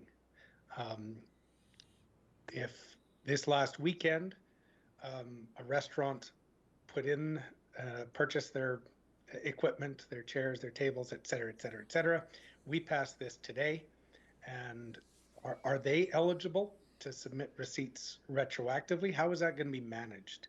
Maybe Mr. Malcolm could help with that. Yeah, so in terms of the rollout of this program, we would look to, I mean, we don't have a specific council-supported policy on the actual rollout of this program, as it's a little bit ad hoc, but we would rely on how we've processed other applications for our other grants and incentives as a bit of a framework. Typically, we don't do retroactive payments because we don't know how far back to take those, and so someone might reach out and saying, I made this investment 2 years ago. However, I think administratively, we always apply a certain level of discretion.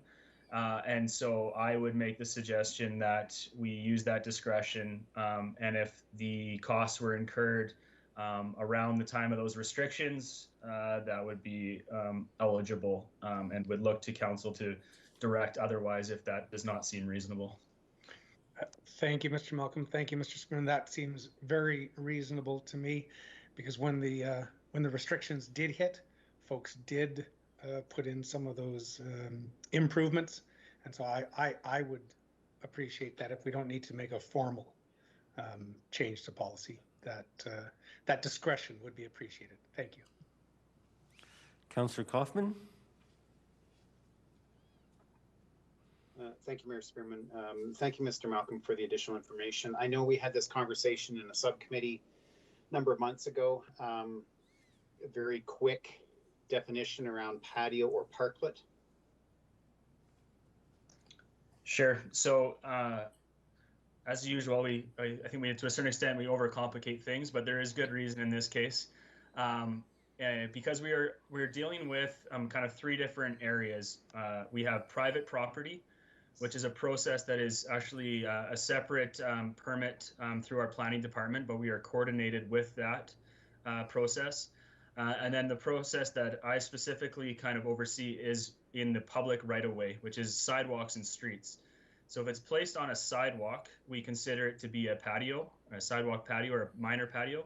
If it's placed on the street, we consider it a parklet.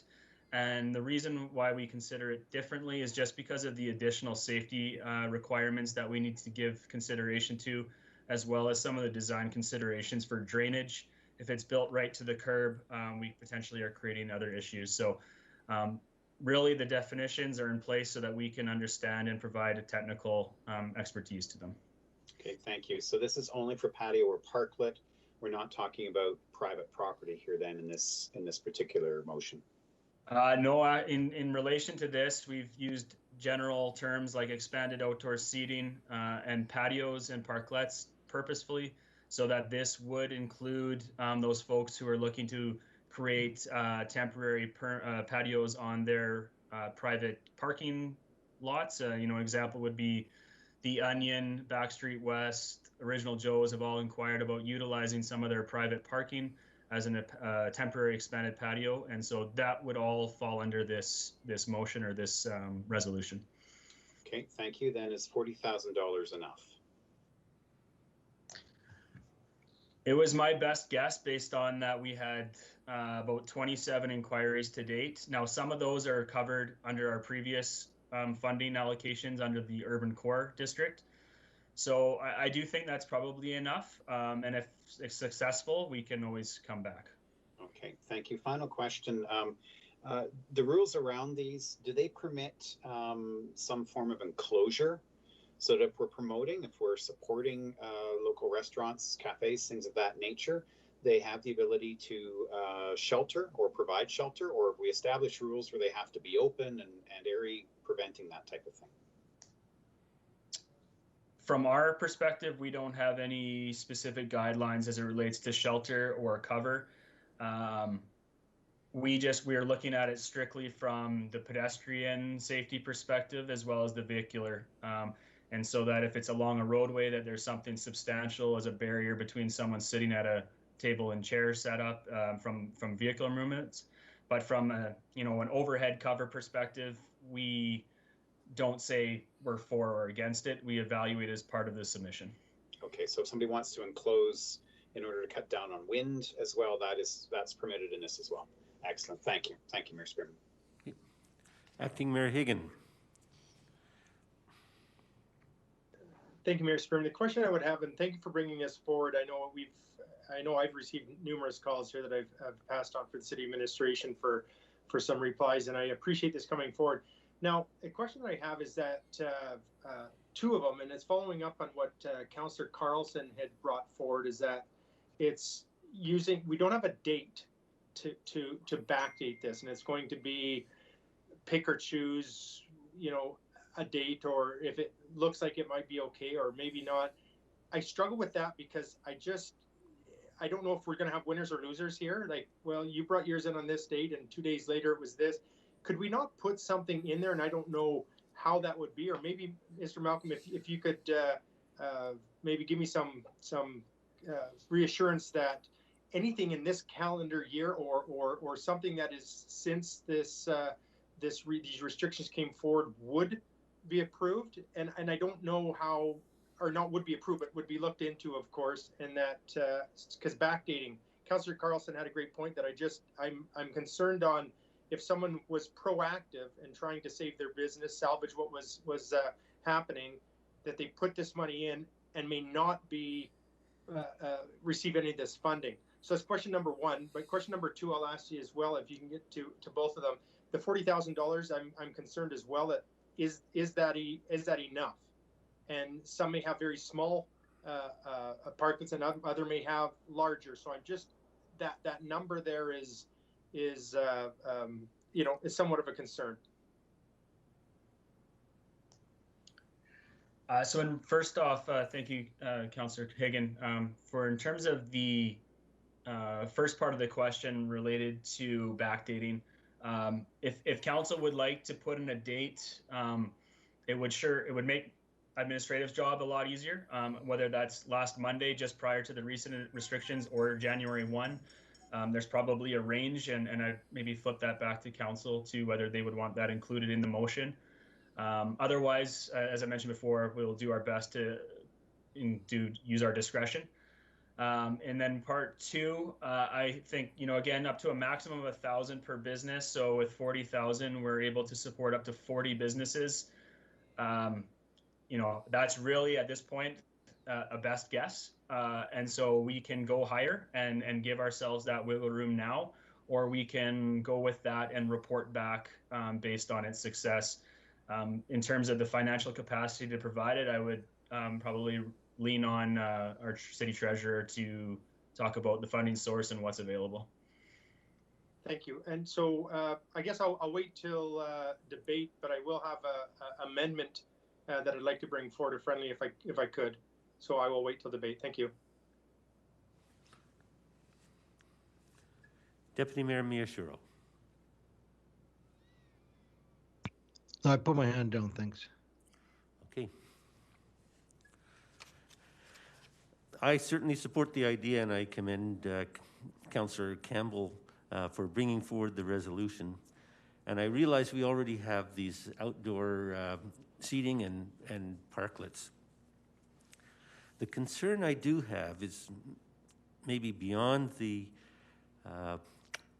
realm of City Council, but generally the health rules, the restrictions are that people have to socialize within their cohorts. How can we do this safely without encouraging people to mix outside of their cohorts? I finally get to see my friends. We're all going to go and meet at a local place and sit outside and have a meal and a few beers. How do we control that, or is there anything in the permitting process where the applicants say that they will commit to informing their customers that they must abide by Alberta health regulations. I'll ask the city manager that, and you can defer that to whoever you wish. Yeah, thanks, Your Worship. But I don't know if my initial thoughts are that these business owners are already required to do that under the Alberta health orders. They're required to remind and encourage that type of behavior. So I don't know if adding that into the application or permitting process would be helpful. But I'll leave that to council. I was looking. I don't see Luke or Mark here, but I think that's. And I can follow up with them because I understand the concern. But again, I think that those practices are expected to be in place now.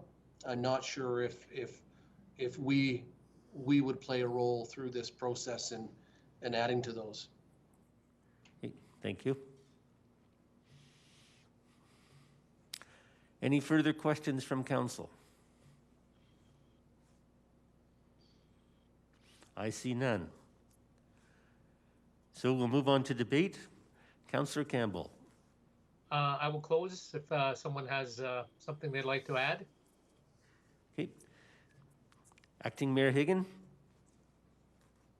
Thank you, and thank you very much to the mover. I appreciate this. This is definitely something that's important to do for our local businesses, especially being the restaurants here in our community.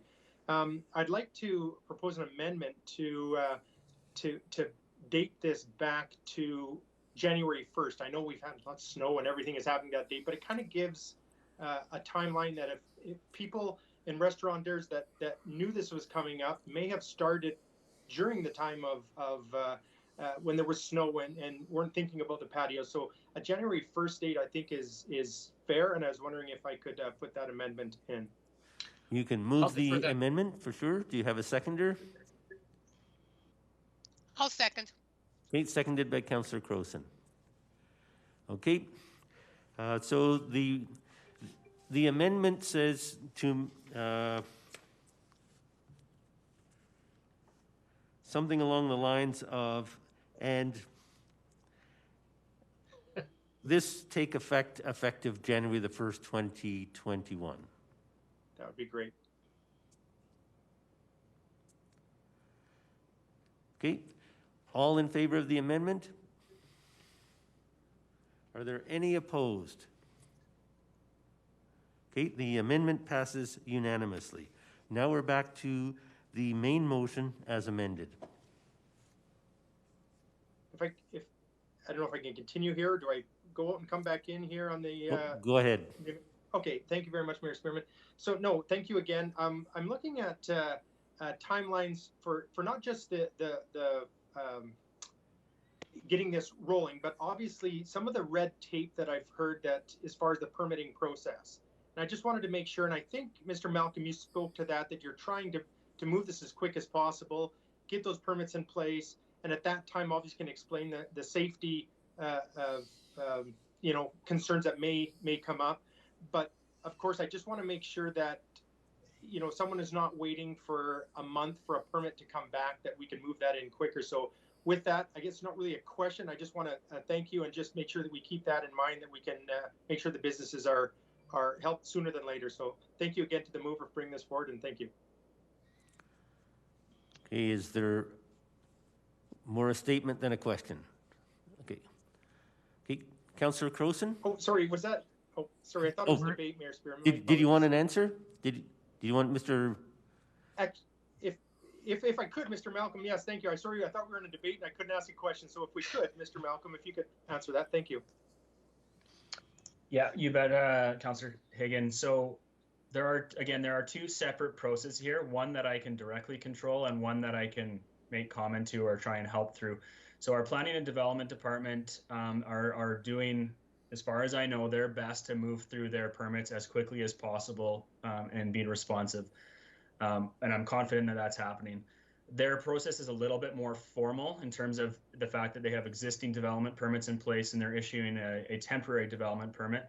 In terms of those that take place in our right-of-way, being the sidewalk patios and the on-street parklets, we are turning those over within 48 hours. Our biggest concern is just that we can get somebody out on the street to do an evaluation from a safety perspective, because we are putting people very close to the roadway. So with that context, we are definitely pushing this as quickly as possible. Great. Thank you very much. I appreciate that. Councillor Croson?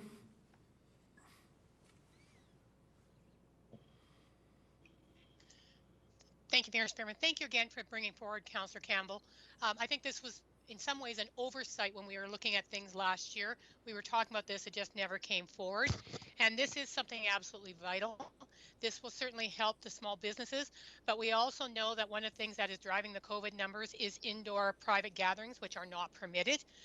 But if we have spaces where people can properly follow the rules outdoors, support local business, it will help everyone in the community, because it'll help keep those COVID numbers down, and it will also help people to support the businesses. It'll help us to have that socialization that we're all missing. And so this is absolutely vital on so many levels, and I will full-heartedly support this. Thank you. Thank you. Would anybody else like to speak? Your Worship, I would just like to add a comment to Mr. Malcolm's response with respect to Councillor Higgins' question in terms of red tape and expediting the process. So what I will offer is, from an administrative perspective, we will work very collaboratively and expeditiously to ensure that across the administrative side of things and from the leadership perspective, that we are acting very proactively in terms of managing these various applications in order to expedite the process and ensure we're following up and flowing these through as quickly as we possibly can. Understanding that they have a process, we're respectful of that, but ensuring that we work collaboratively through our processes and theirs will be a top priority for us. Thank you. Deputy Mayor Miyashiro. Thank you very much. I'd like to thank the mover for bringing this issue up. I had a friend of mine that owns a restaurant and just was phoned me yesterday to ask about the permitting process. And I think he'll be quite happy to know that that this is in the works to provide some financial support as well. So I will fully support this resolution. Okay, thank you. Anyone else? I too will support the resolution. Councillor Campbell, would you like to close? Sure. I just want to thank Mr. Malcolm and his staff for bringing this forward, helping out with the resolution. It makes all the sense in the world. Restaurants, all over the country are deeply affected by COVID. This gives them a little bit of a leg up, and I'm really happy that we were able to come up with this like Friday to move this forward. And I thank my colleagues for sounding like you're very supportive of this. I think it can only be a win-win. I know downtown with the parklets, they've been incredibly successful, creates a lot of excitement in the downtown core, and I think that'll do the same with the other businesses and outside of the main core. So with that, I call the question. Question has been called. All in favor? Are there any opposed? There are none. It's unanimous. Thank you, Councillor Campbell. It's now 3:25. We'll take a 15-minute break and be back at 3:40.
Okay, going back live.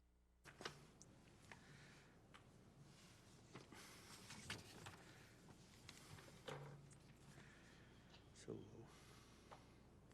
which ones, the first four don't need a public hearing? They do. They do. Okay.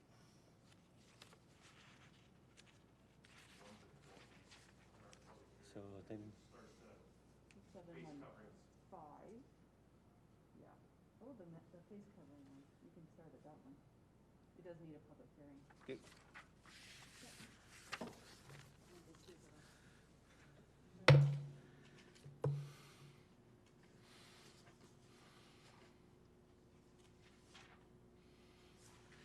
Okay, good.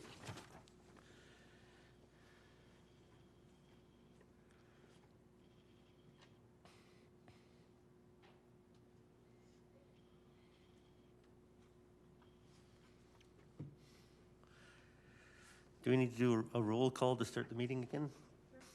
Okay, just make sure everybody's here. Quorum, Right. Councillor Kaufman, Present. Councillor Croson, Here. Councillor Morrow, Yeah. Councillor Parker, Here.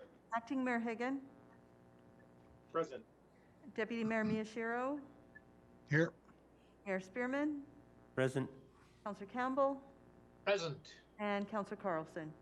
Hello. All present. Thank you. Okay, thank you. Okay, we're going to move to 7.1.5 or 7.1E in the big agenda.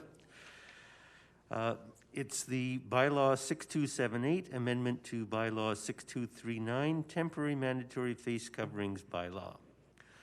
So this bylaw does not require a public hearing. It's moved by Deputy Mayor Miyashiro for second reading. Be it resolved that bylaw 6278, amendment to bylaw 6239, temporary mandatory face coverings bylaw, be given second reading. Deputy Mayor Miyashiro. Well, thank you, Mayor Spearman. There's been lots of discussion around this bylaw. When we introduced it initially, I will leave it to my colleagues for any questions or debate. Okay, so I think this was a housekeeping issue. Councillor Carlson. It is second. I'm in for debate, Mayor Spearman, in case there's questions. Okay, I see no questions, so I'll open it for debate. Sounds like Councillor Miyashiro is going to close. Go ahead. Thank you, Mayor Spearman. I just appreciate the work being done on this. One of the challenges when the province did institute their medical health order was that it varied just slightly from what we instituted with our mask bylaw. So I appreciate the work being done to harmonize the two. It'll eliminate confusion between the two. And so I heartily support this, and I ask my colleagues to do the same. Thank you. Any further debate? I see none. Deputy Mayor Miyashiro. Thank you, Mayor Spearman. And just to remind everyone, as Councillor Carlson just said, we amended the wording to be more in line with the provincial health order, and we also extended this to the end of December. With the number of cases rising daily and the number of variants daily, we still need to practice safe distancing, hand washing, and mask wearing in order to hopefully slow the spread of this very virulent disease. So on that, I call the question. Question's been called. All in favor? Any opposed? Opposed. Yeah. Joe. Roll call. Ryan. Okay, we'll do a roll call. Councillor Croson, In favor. Councillor Morrow, Opposed. Councillor Parker, Opposed. Acting Mayor Higgin, Opposed. Deputy Mayor Miyashiro, In favor. Mayor Spearman, In favor. Councillor Campbell, In favor. Councillor Carlson, In favor. Councillor Kaufman. In favor. That's carried 6-3. Thank you. It's five times. And for third reading, Be it resolved, bylaw 6278, amendment to bylaw 6239, temporary mandatory face coverings bylaw be given third reading, and the mayor and the city clerk be authorized to sign and seal the same. Councillor. Call for the vote. Okay. Okay, might as well do the roll call again. I think it'll be the same. Go ahead. Councillor Morrow? Opposed. Councillor Parker? Opposed. Acting Mayor Hagan? Opposed. Deputy Mayor Miyashiro? In favor. Mayor Spearman? In favor. Councillor Campbell? In favor? Councillor Carlson? In favor. Councillor Kaufman? In favor? And Councillor Croson. In favor. Carried 6-3. Thank you. Okay, thank you.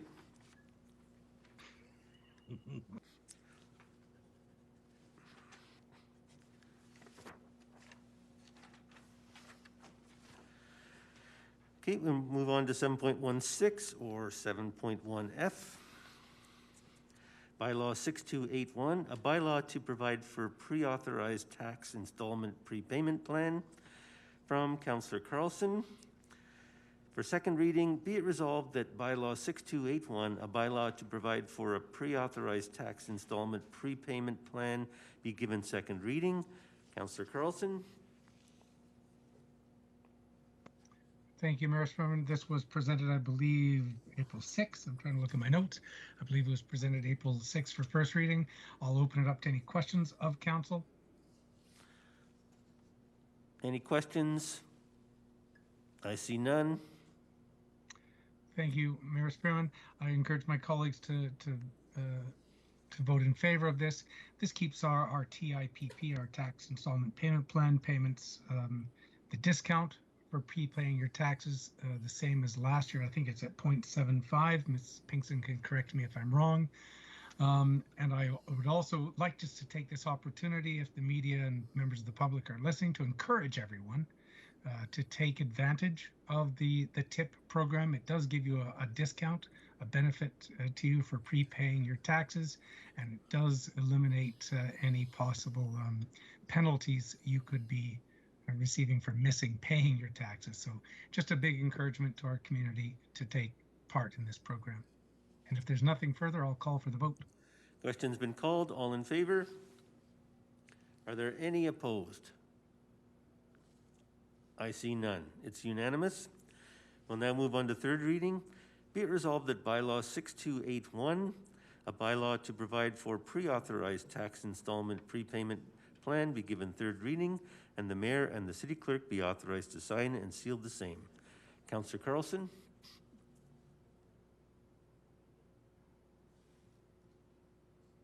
Are you frozen? You're mute. He's on mute. Sorry, I'm hitting the wrong buttons. I call for the vote, Your Worship. Question's been called. All in favor? Are any opposed? There are none. Thank you.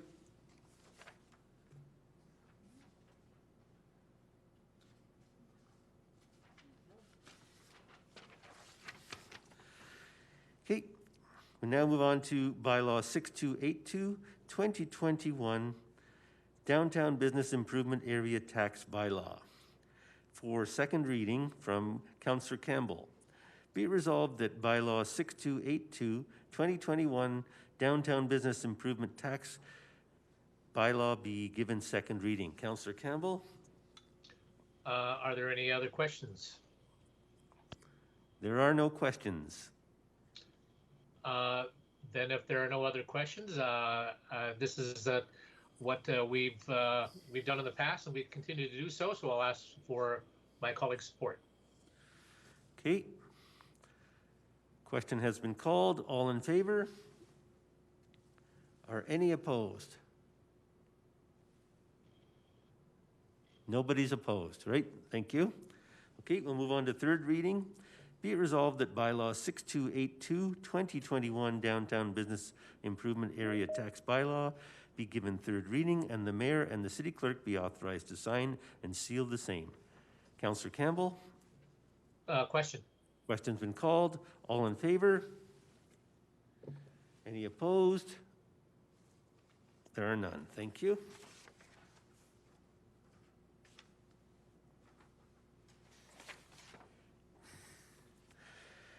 And bylaw 6286 from Councillor Croson, amendment to bylaw 6253, 2021 incentives for prepayments, penalty, and tax deferral bylaw. For second reading, be it resolved that bylaw 6286, amendment to bylaw 6253, 2021 incentives for prepayments, penalty, and tax deferral bylaw be given second reading. Councillor Croson. Thank you, Mayor Spearman. So this is similar to what we did last year. Taxes are due on June 30th, 2021. So by June 30th, you must have paid your taxes. But what we're having is a deferral of tax levies for 92 days. So no penalties would be paid until the 1st of October if this is passed. So this is similar to last year. We are asking that people pay their taxes by the 30th of June, but there will be no penalties. So unless there's questions. Are there any questions from council? Councillor Carlson? Thank you, Mayor Spearman. Through you to the city manager or designate, perhaps. I appreciate that council is considering doing identical to the process we undertook last year to give some people some leeway and some deferral time. I see Ms. Pinkson popped in. Do we know how many folks took advantage of that and found this process helpful? Even anecdotally. Mayor Spearman, through to Councillor Carlson, if we look at how many properties were outstanding at the end of June, beginning of July in 2019, compared to how many were outstanding in October of 2020, the number in 2019 was about 2,200 properties were outstanding. In October of 2020, that number was about 1,200 outstanding. So just giving more time, we actually resulted, it's hard to compare because it's different months, but the number that was outstanding in October in 2019 was almost 1,400. So it certainly is helping some. Just giving people a little bit more flexibility who might need it. Excellent. Thank you. Thank you, Mayor Spearman. Okay, thank you. Are there any further questions? Councillor Kaufman? Thank you, Mayor Spearman. Slightly on topic, but perhaps a bit of a liberty, slightly off topic here though as well.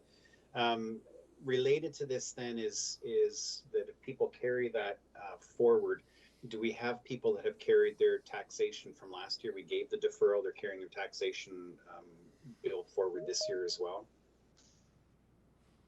Do you know that number, Ms. Pinkson, or not? No, I don't have that number to compare. Okay, thank you. Thank you, Mr. Chairman. Okay. Okay, I see no further questions, so we'll deal with the resolution.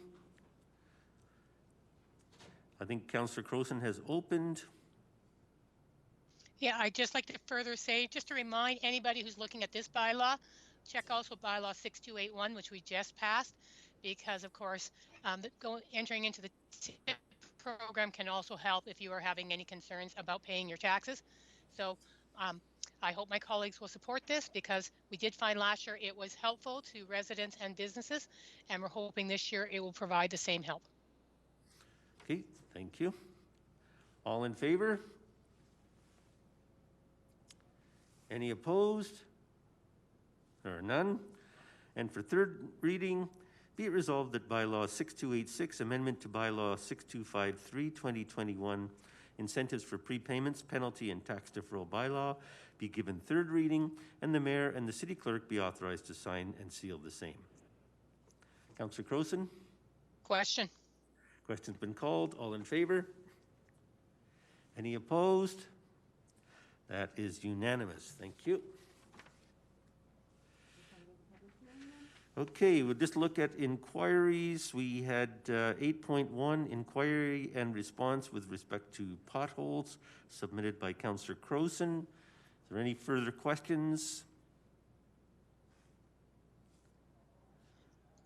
No, thank you. I thank everybody for the responses to both 8.1 and 8.2. Some questions I've had from the community. And so any community members who are wondering about responses, they are there, and I will also share them with some of the people who are asked. That's not me. Sorry. Okay, go ahead. Sorry. No, like I said, thank you to everyone who put the inquiry responses together. I appreciate it, and I will pass it on to the members of the public. Okay. And similarly, any questions from council on 8.2, 43rd Street question, sidewalks and lighting? Okay, I see none. We'll now recess to the public hearing. Mayor Sperman, do we stay in this meeting or do we click out? You can stay in this one. Okay, thank you. I find it highly unfair that Councillor Croson got theme music for her inquiry. The rest of us do not. By one, so I don't lose the paper. Okay. Don't feel slighted. I'm going to bring my own theme music from now on.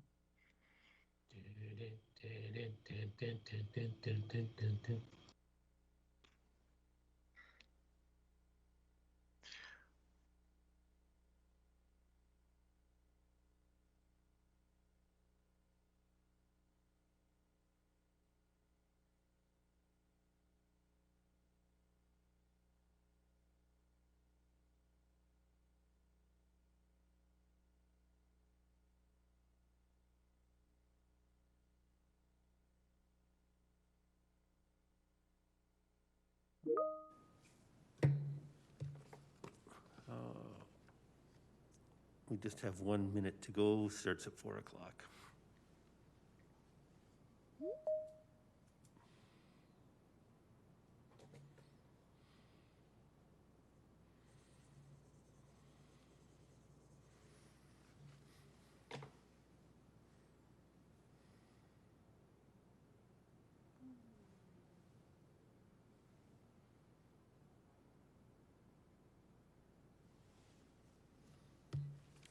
Okay, it's 4 o'clock. Welcome to the public hearing for bylaw 6263. I call to order the public hearing for bylaw 6263, land use amendment, read text amendment to the mixed density residential RM district. The procedure for this hearing will be, we will begin by calling upon Tyson Boylan, Senior Community Planner, to provide the background to the case. Those else who wish to speak on this bylaw will then be called upon. We will then ask 3 times if there is anybody else who wishes to make a presentation. City Council will then have the opportunity to ask questions of any of the presenters. The hearing will then be closed. Consideration of second and third reading will be made by City Council immediately following the public hearing. I now call upon Tyson Boylan to provide the background to the case. Mr. Boylan? Thank you, Your Worship and members of Council. This is bylaw 6263. It's a proposed text amendment to the RM district, which is in the land use bylaw. Next slide, please. So my presentation will follow the format that is shown above, ending with our department's recommendation to Council. Next slide, please. The purpose here is to amend the RM district, which is in line with Council's previous direction. Next slide, please. So listed here are the relevant planning documents to the proposed amendment, and the key document here is the land use bylaw. Next slide, please. So if you remember, at the November 30th council meeting, council voted to direct administration to prepare an amendment bylaw to the RM district in the land use bylaw. The purpose of this was to have the land use bylaw specify the preferred locations when rezoning RM parcels. And the preferred locations under this direction are shown above here. Next slide, please. So the proposed amendment to this purpose section in the RM district has been drafted by Planning and Development and reviewed by the City Solicitor's Office, and it will fulfill Council's intent from the November 30th meeting. The RM district is also often used to construct secondary suites in developing neighborhoods, as they are a permitted use under this district. However, the RM district's purpose statement under this district does not address this specifically right now. So today's amendment will also make it clear that the RM district can be used for secondary suites, as is already being done. Next slide, please. So the proposed amendment was evaluated in terms of the South Saskatchewan Regional Plan and the MDP, and it fulfills these in regards to providing for a range of housing types and densities while balancing the expectations of neighborhood residents. Next slide, please. So as bylaw 6263 deals with amendments to the land use bylaw and not with a specific property, direct mail outs were not sent out to any landowners. However, this bylaw was advertised on the city's website and also in the Herald. As it is a text amendment to the land use bylaw, the county was also notified, as is required under the IDP. And Bill Lethbridge was also sent the proposed changes as they previously given input on them. And I've not received any comments or questions from the public at this time on this, and the county and Bill were satisfied with the proposed amendments. Next slide, please. So in conclusion, bylaw 6263 is compliant with the overarching planning documents, and it fulfills council's intent to state preferred locations for proposed RM rezonings. Next slide, please. And it's our recommendation that City Council approve bylaw 6263. Thank you.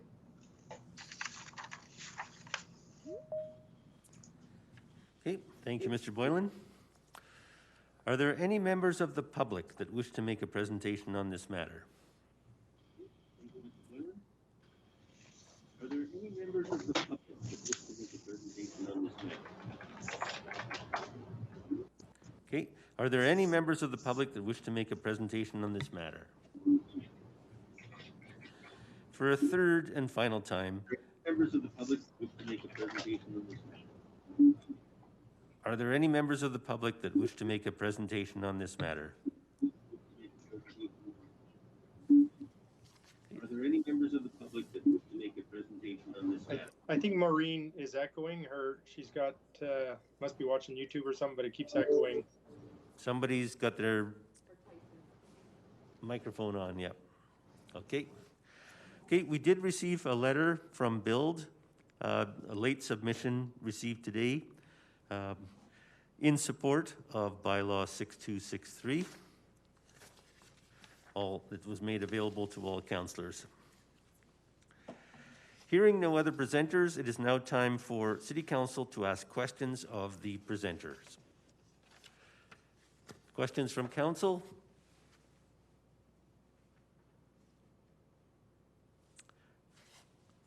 I see none.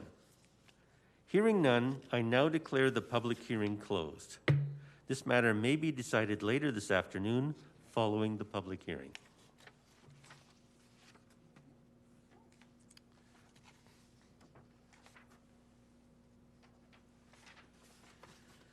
We'll now move on to bylaw 6266. I call to order a public hearing for bylaw 6266, a bylaw to provide for the closing of a certain road. The procedure for this hearing will be, we will begin by calling upon Donald C., Corporate Land Administrator, to provide the background to the case. Those else who wish to speak on this bylaw will then be called upon.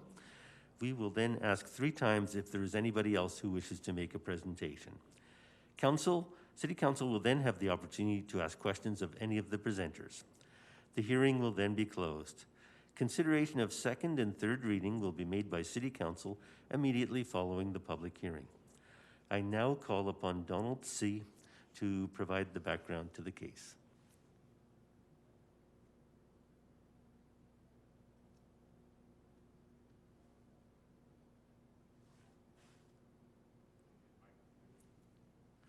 You're on mute, Mr. C. Thank you. Good evening, Your Worship and members of City Council. I am Donald C. I'm the Corporate Land Administrator for City of Lethbridge and in the Real Estate and Land Development Department. I'm here to present you the proposed road closure bylaw 6266. Next slide, please. This road closure request is from Alberta Social Housing Corporation and ACO Gas and Pipeline Limited. The intent of this bylaw 6266 is to close portion of road plan 4142JK And this bylaw will allow the applicants to consolidate the closed area to their property. Next slide, please.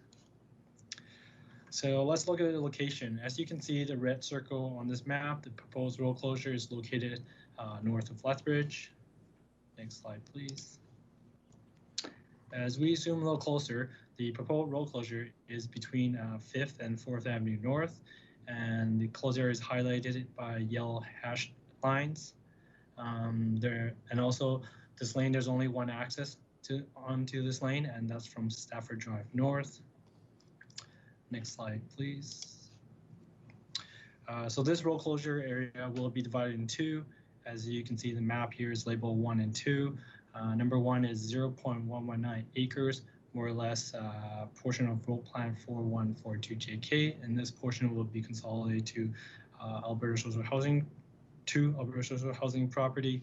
And number 2 is 0.017, more or less portion of road plan 4142 JK, and this portion will be consolidated to ATCO's property.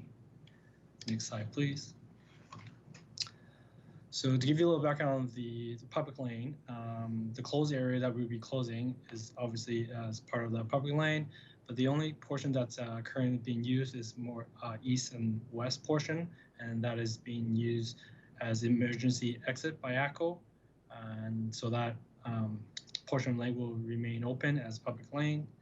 And bylaw 6266 was given first reading by City Council on March 23rd, 2021. Next slide, please. So we reviewed this road closure with transportation, and they have confirmed that this is a surplus to the city, and we also did a internal circulation, and there was no issues, technical issues identified. Next slide, please. The bylaw and public hearing information appear in public notice in the Lethbridge Herald on March 27th and April 3rd of 2021 for 2 consecutive weeks, and public hearing notice to landowners adjacent landowners within 60 meters was also sent. And at the time of this submission of this presentation, there was no comments or issues received. I did receive 2 inquiries about the road closure. One was traffic volume and location of road closure. And after speaking with the 2 individuals about their questions and answered all the questions, they had no further comments and issue with the road closure. Next slide, please. So we're here today because there's 3 sections in the MGA that which relate to control of the road right-of-ways within the city.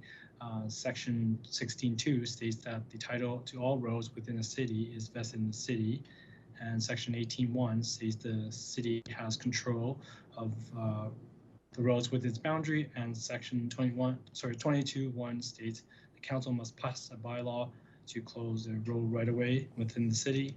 Next slide, please.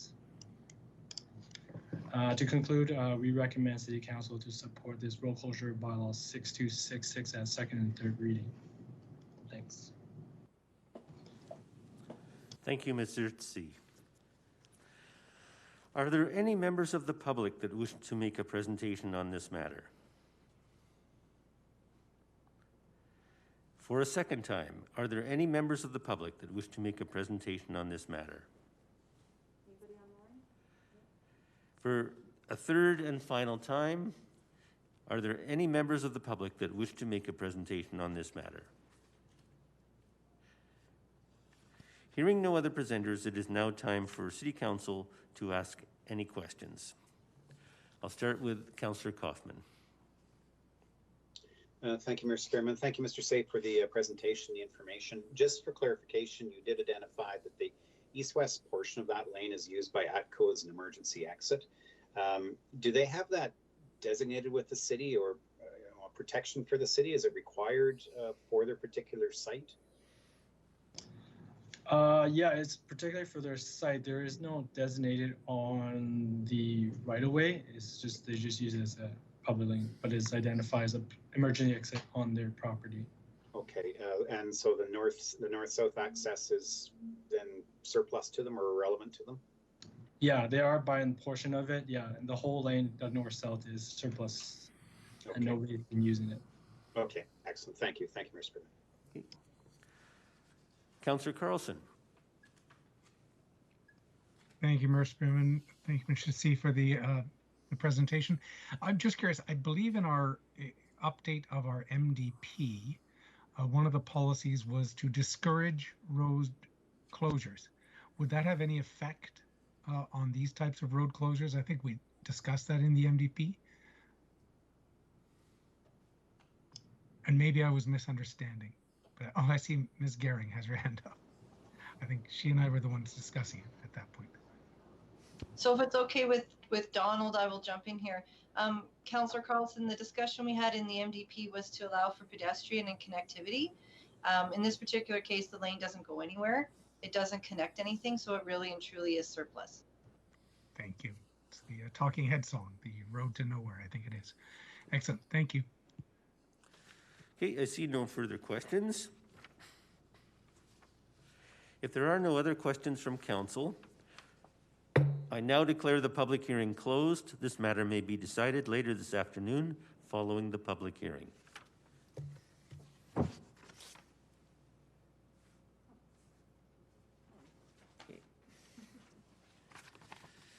Okay, we'll now move on to bylaw 6269. I call to order the public hearing for bylaw 6269, amendment to bylaw 6300. The City of Lethbridge Land Use Bylaw. The procedure for this hearing will be, we'll begin by calling upon Ross Kilgore, Community Planner, to provide the background to the case. Those else who wish to speak on this bylaw will then be called upon. We will then ask 3 times if there is anybody else who wishes to make a presentation. City Council will then have the opportunity to ask questions of any of the presenters. The hearing will then be closed. Consideration of second and third reading will be made by City Council immediately following the public hearing. And I now call upon Mr. Ross Kilgore to provide the background to the case. Thank you, Mr. Mayor. Good afternoon, everyone. Next slide, please. So I'll just go over the standard format for these presentations. So applicant information, some background info, a very quick evaluation analysis, the notification that we carried out, and then give our conclusion and recommendation at the end. Next slide, please. So the applicant in this case is the Planning and Development Department, and we're looking to make a number of small changes to the land use bylaw just to correct some errors that we've found since that was adopted last year. Next slide, please. So the only relevant document is the land use bylaw 6300 adopted last summer. Next slide, please. So I'll go through the changes proposed. This is a housekeeping bylaw. As you'll know, we occasionally have to bring these forward if we find any errors in the land use bylaw or if there are any changes needed. In this case, all of these changes are actually just bringing the current land use bylaw back in line with the previous land use bylaw 5700, just making some changes in terms of errors that have been found or things that have been accidentally deleted. So I'll go through those. So there's a number of references throughout the land use bylaw to notification distances. Currently, there are 4 references to 60 meters, which is correct, and 1 reference to 100 meters. When the new land use bylaw was brought to City Council last summer, City Council directed us to remove changes associated with the Westminster ARP. So this included removing this change from bylaw 5700, where we were going to go to 100 meter notification distance. However, 1 spot was missed. So this would just correct that one instance where it says 100 meters instead of 60. It would also correct a section which was incorrectly copied over from land use bylaw 5700 in signs not requiring a permit.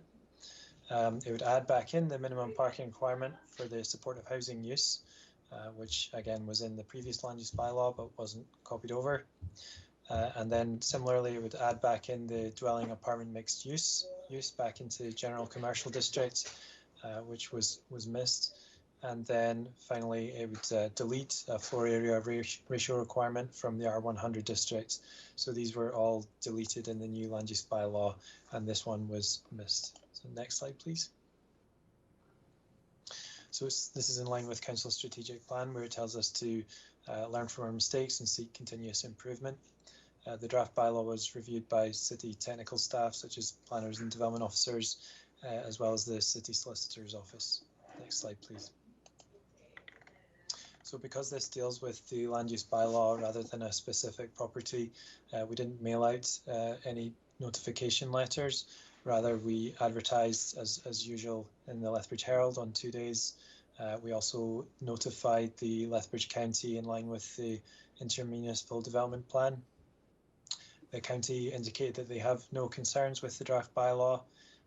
We have had 2 responses to date from members of the public. So one had some concerns about notification distances, and one asked for more details on the small errors that would be corrected. And so I provided those details to that individual, and they have not sent any concerns. Next slide, please. So in conclusion, this bylaw would correct some errors in the land use bylaw. It does not introduce any new requirements, rather it just brings it back in line with the previous land use bylaw 5700. Next slide, please. So our department's recommendation is that City Council approve bylaw 6269, amending land use bylaw 6300. Thank you.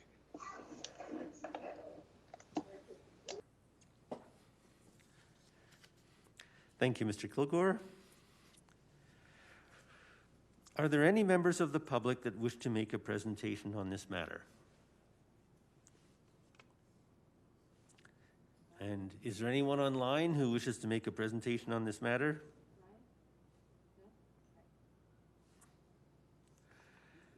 Okay, for a second time, are there any members of the public that wish to make a presentation on this matter? And for a third and final time, are there any members of the public that wish to make a presentation on this matter? Hearing no other presenters, it is now time for City Council to ask questions of the presenter. Are there questions from Council? Deputy Mayor Miyashiro. Thank you, Mr. Chairman. I have a question from Mr. Kilgore. I'm not sure if it, I don't think it really affects anything. I'm just wondering, I'm curious of the wording. So in your second slide, I think, third slide, where you say application information, you see the purpose is to construct approximately 10 live-work townhouse units. What does that definition mean, actually? So they're going to work in the same place they live? Is that because they're allowed home businesses in those townhouses? I was just kind of a bit confused by that. Can you explain that, please? Sorry, I think that's perhaps a different bylaw. Am I looking at the wrong one? Yes. Oh, that's the next one. Sorry, I was reading that one. No wonder I wasn't following. Never mind. Any other questions? I see no other questions. So hearing none, I declare the public hearing closed. This matter may be decided later this afternoon following the public hearing.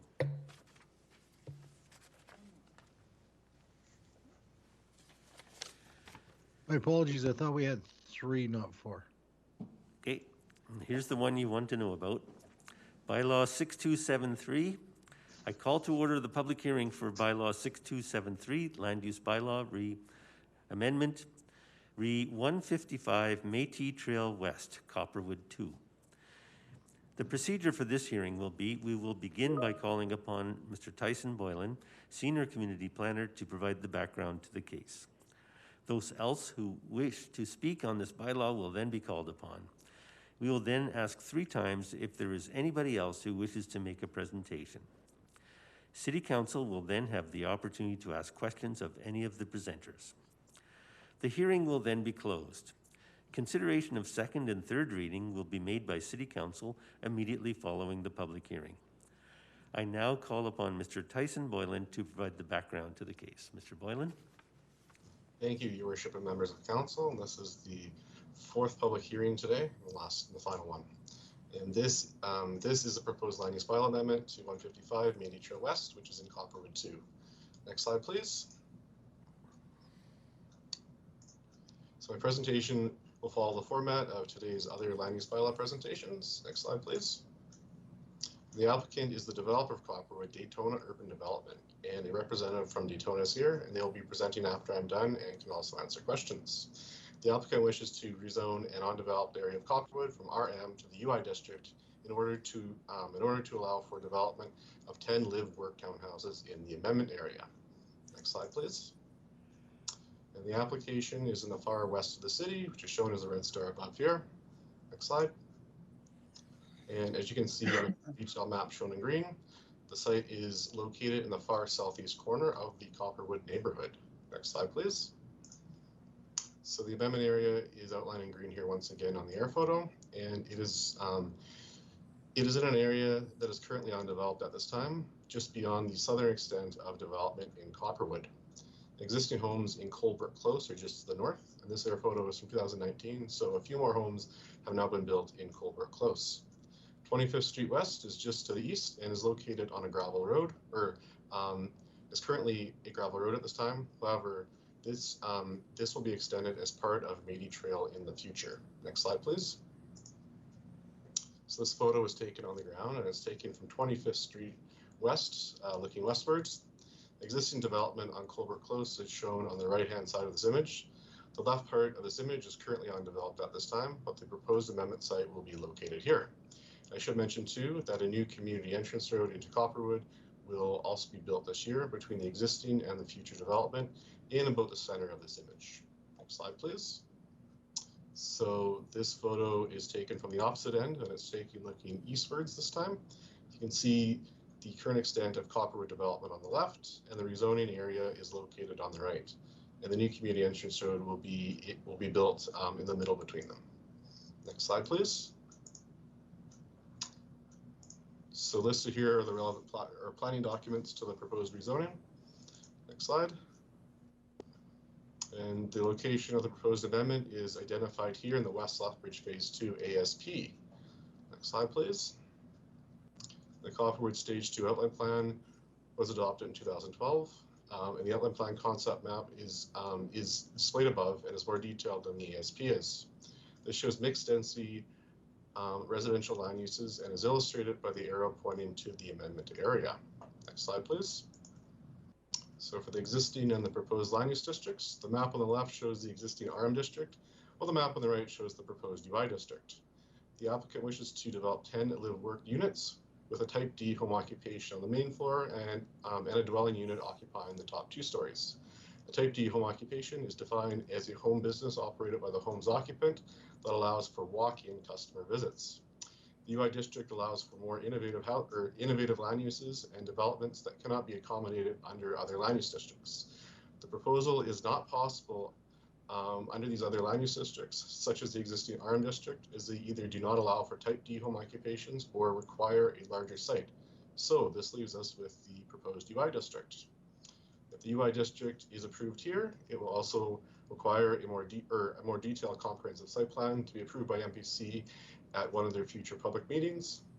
And the UI district has been used successfully elsewhere in the community, including the Crossings commercial site, the Broadcast Business Park, and in Black Wolf.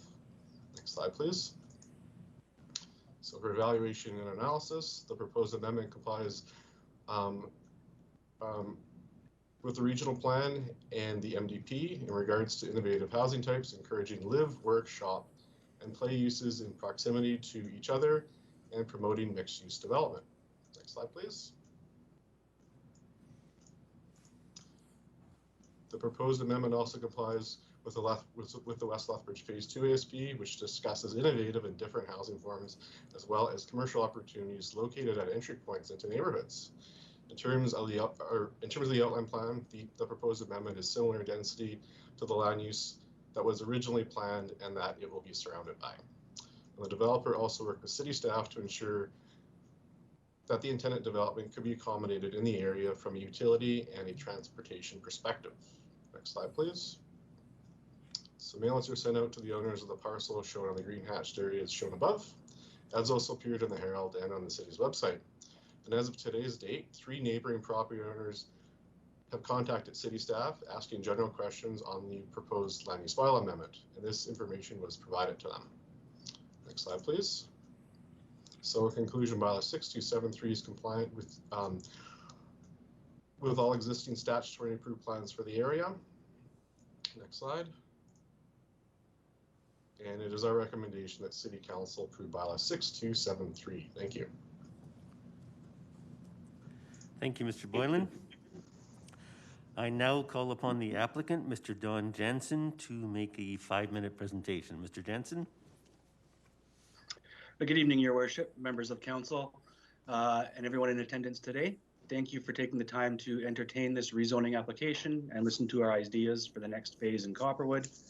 I'd like to speak with you today in favor of this rezoning application and afterwards invite you to have any questions you may have. My name is Don Jansen. I'm the development manager representing the applicant, Daytona Urban Development Corporation. Daytona Urban Development Corporation has been developing the community of Copperwood for the last 15 years.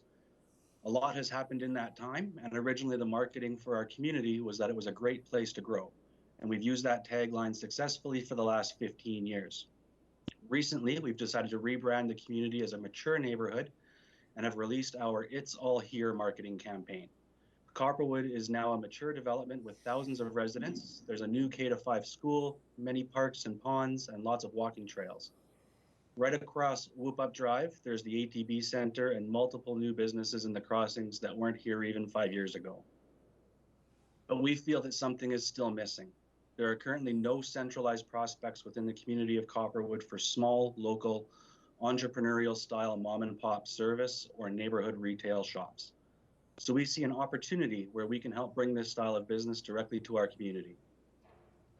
What we envision for one of the final phases of Copperwood is bringing the opportunity for a live-work style of home that provides flexibility and convenience to the neighborhood. Our rezoning application today consists of 10 townhome lots. These lots are all reverse walkouts fronting onto the new Colebrook Gate entrance into Copperwood from Métis Trail that will be constructed this year.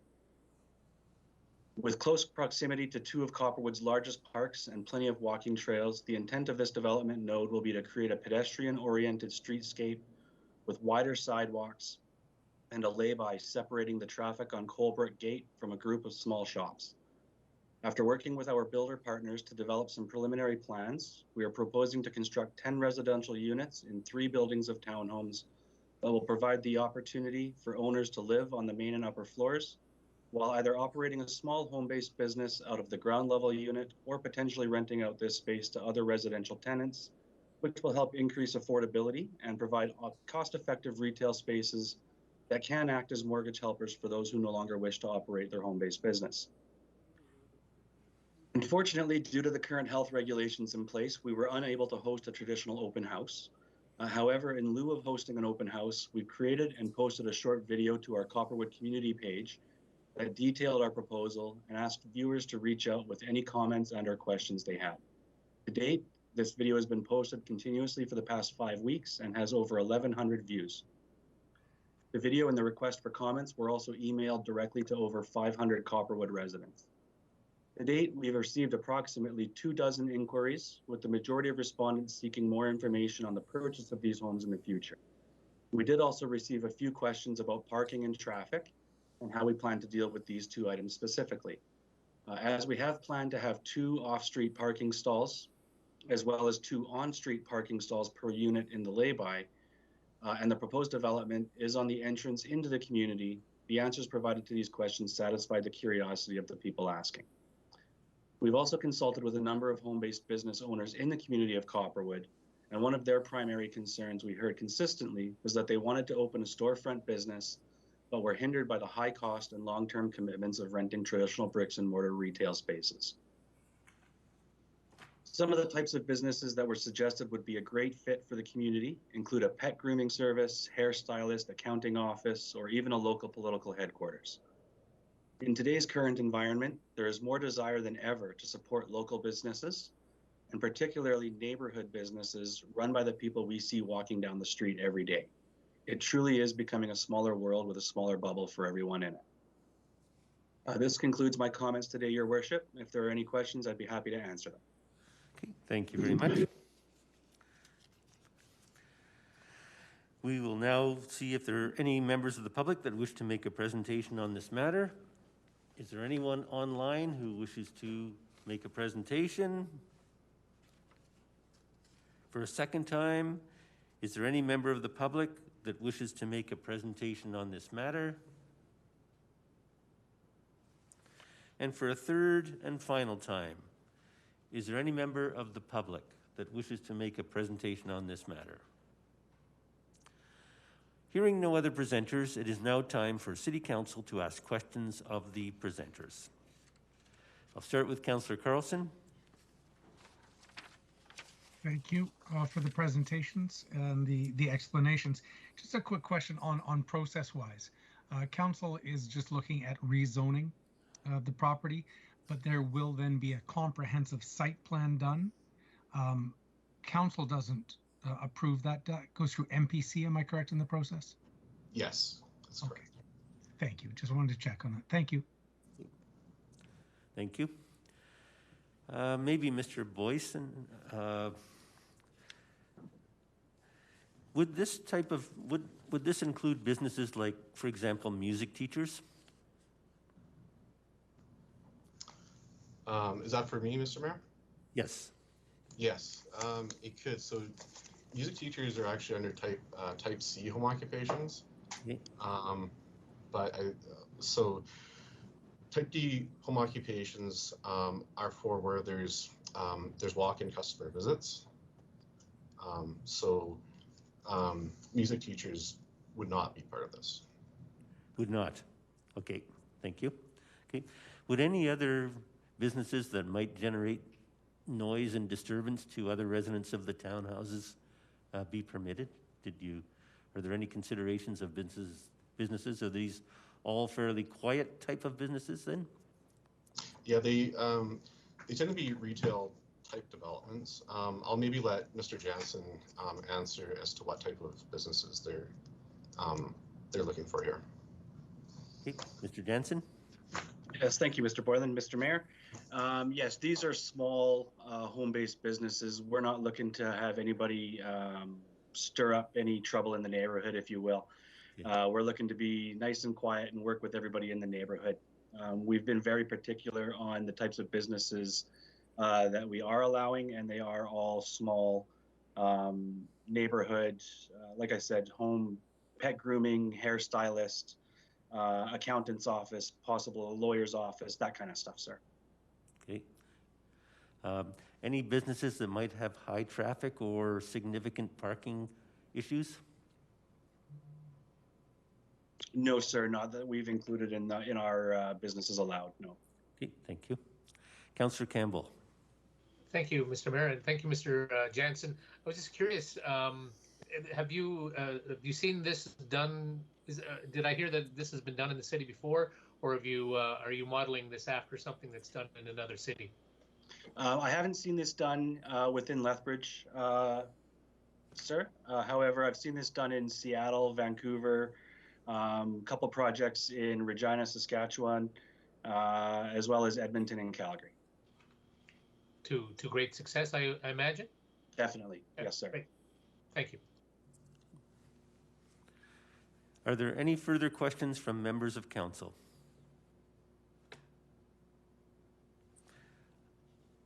I hear none. Hearing none, I now declare the public hearing closed. This matter may be decided later this afternoon following the public hearing. Thank you. We'll now go back to the council meeting.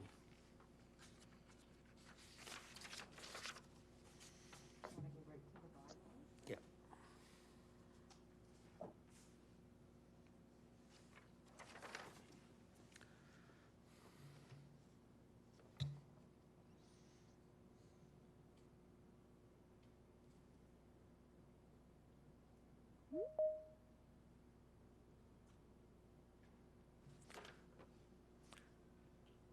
Councillors are staying online, and as soon as we get the go-ahead from Mr. Westerson, we will go.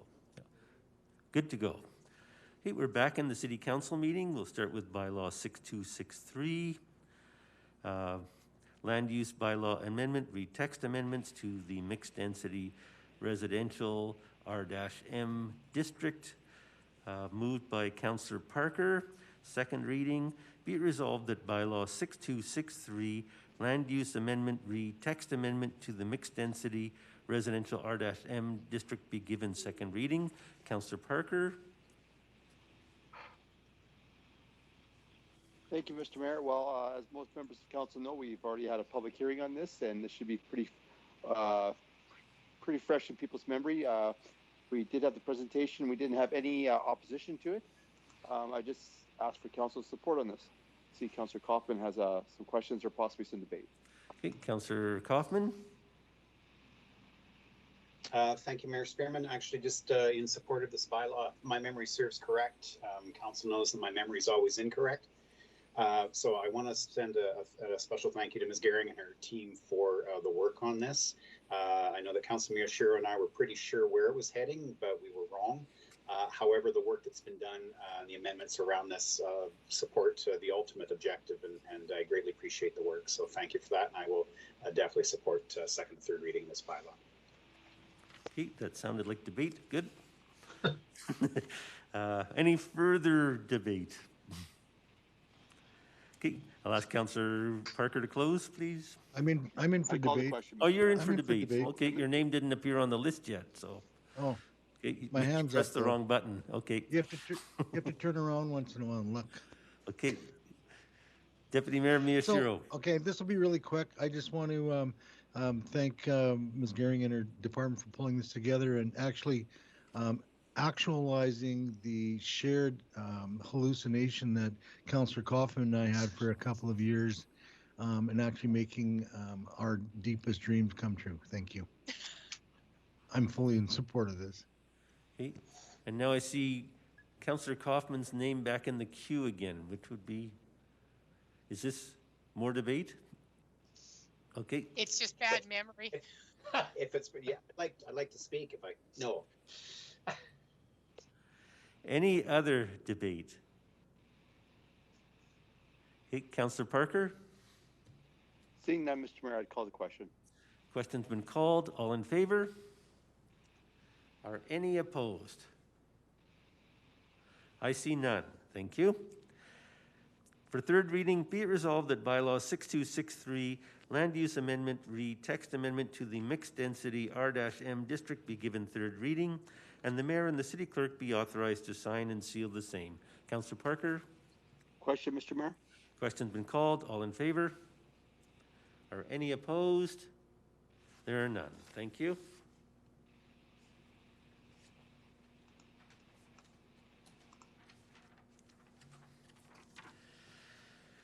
Okay, bylaw 6266, a bylaw to provide for the closing of certain roads. Moved by Councillor Morrow. Be it resolved that bylaw 6266, a bylaw to provide for the closing of certain roads, be given second reading. Councillor Morrow. Question. Question's been called. There's no questions, no debate. All in favor? Any opposed? There's none. Thank you. And for third reading, be it resolved, bylaw 6266, a bylaw to provide for the closing of certain roads, be given third reading, and the mayor and the city clerk be authorized to sign and seal the same. Councillor Morrow. Question. Question's been called. All in favor? Any opposed? There are none. Thank you.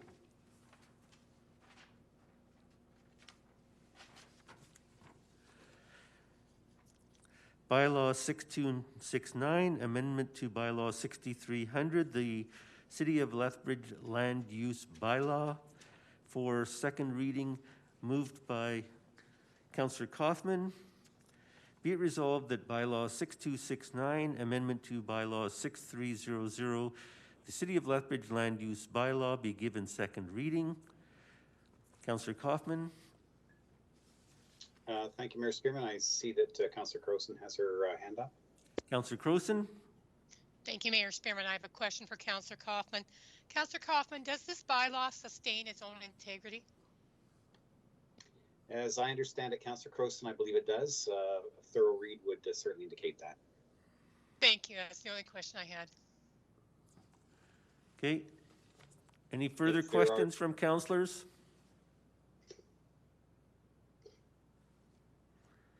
I see none. On to debate.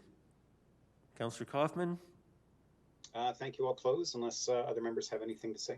any debate? I see none. Go ahead and close. Call the question. Question's been called. All in favor? Any opposed? There are none. For third reading, be it resolved that bylaw 6269, amendment to bylaw 6300, the City of Lethbridge land use bylaw be given third reading, and the mayor and the city clerk be authorized to sign and seal the same. Councillor Kaufman? Question.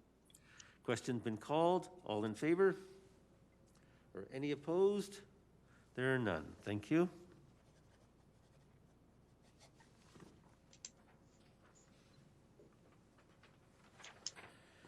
And finally, bylaw 6273, land use amendment re 155 Métis Trail West, Copperwood 2.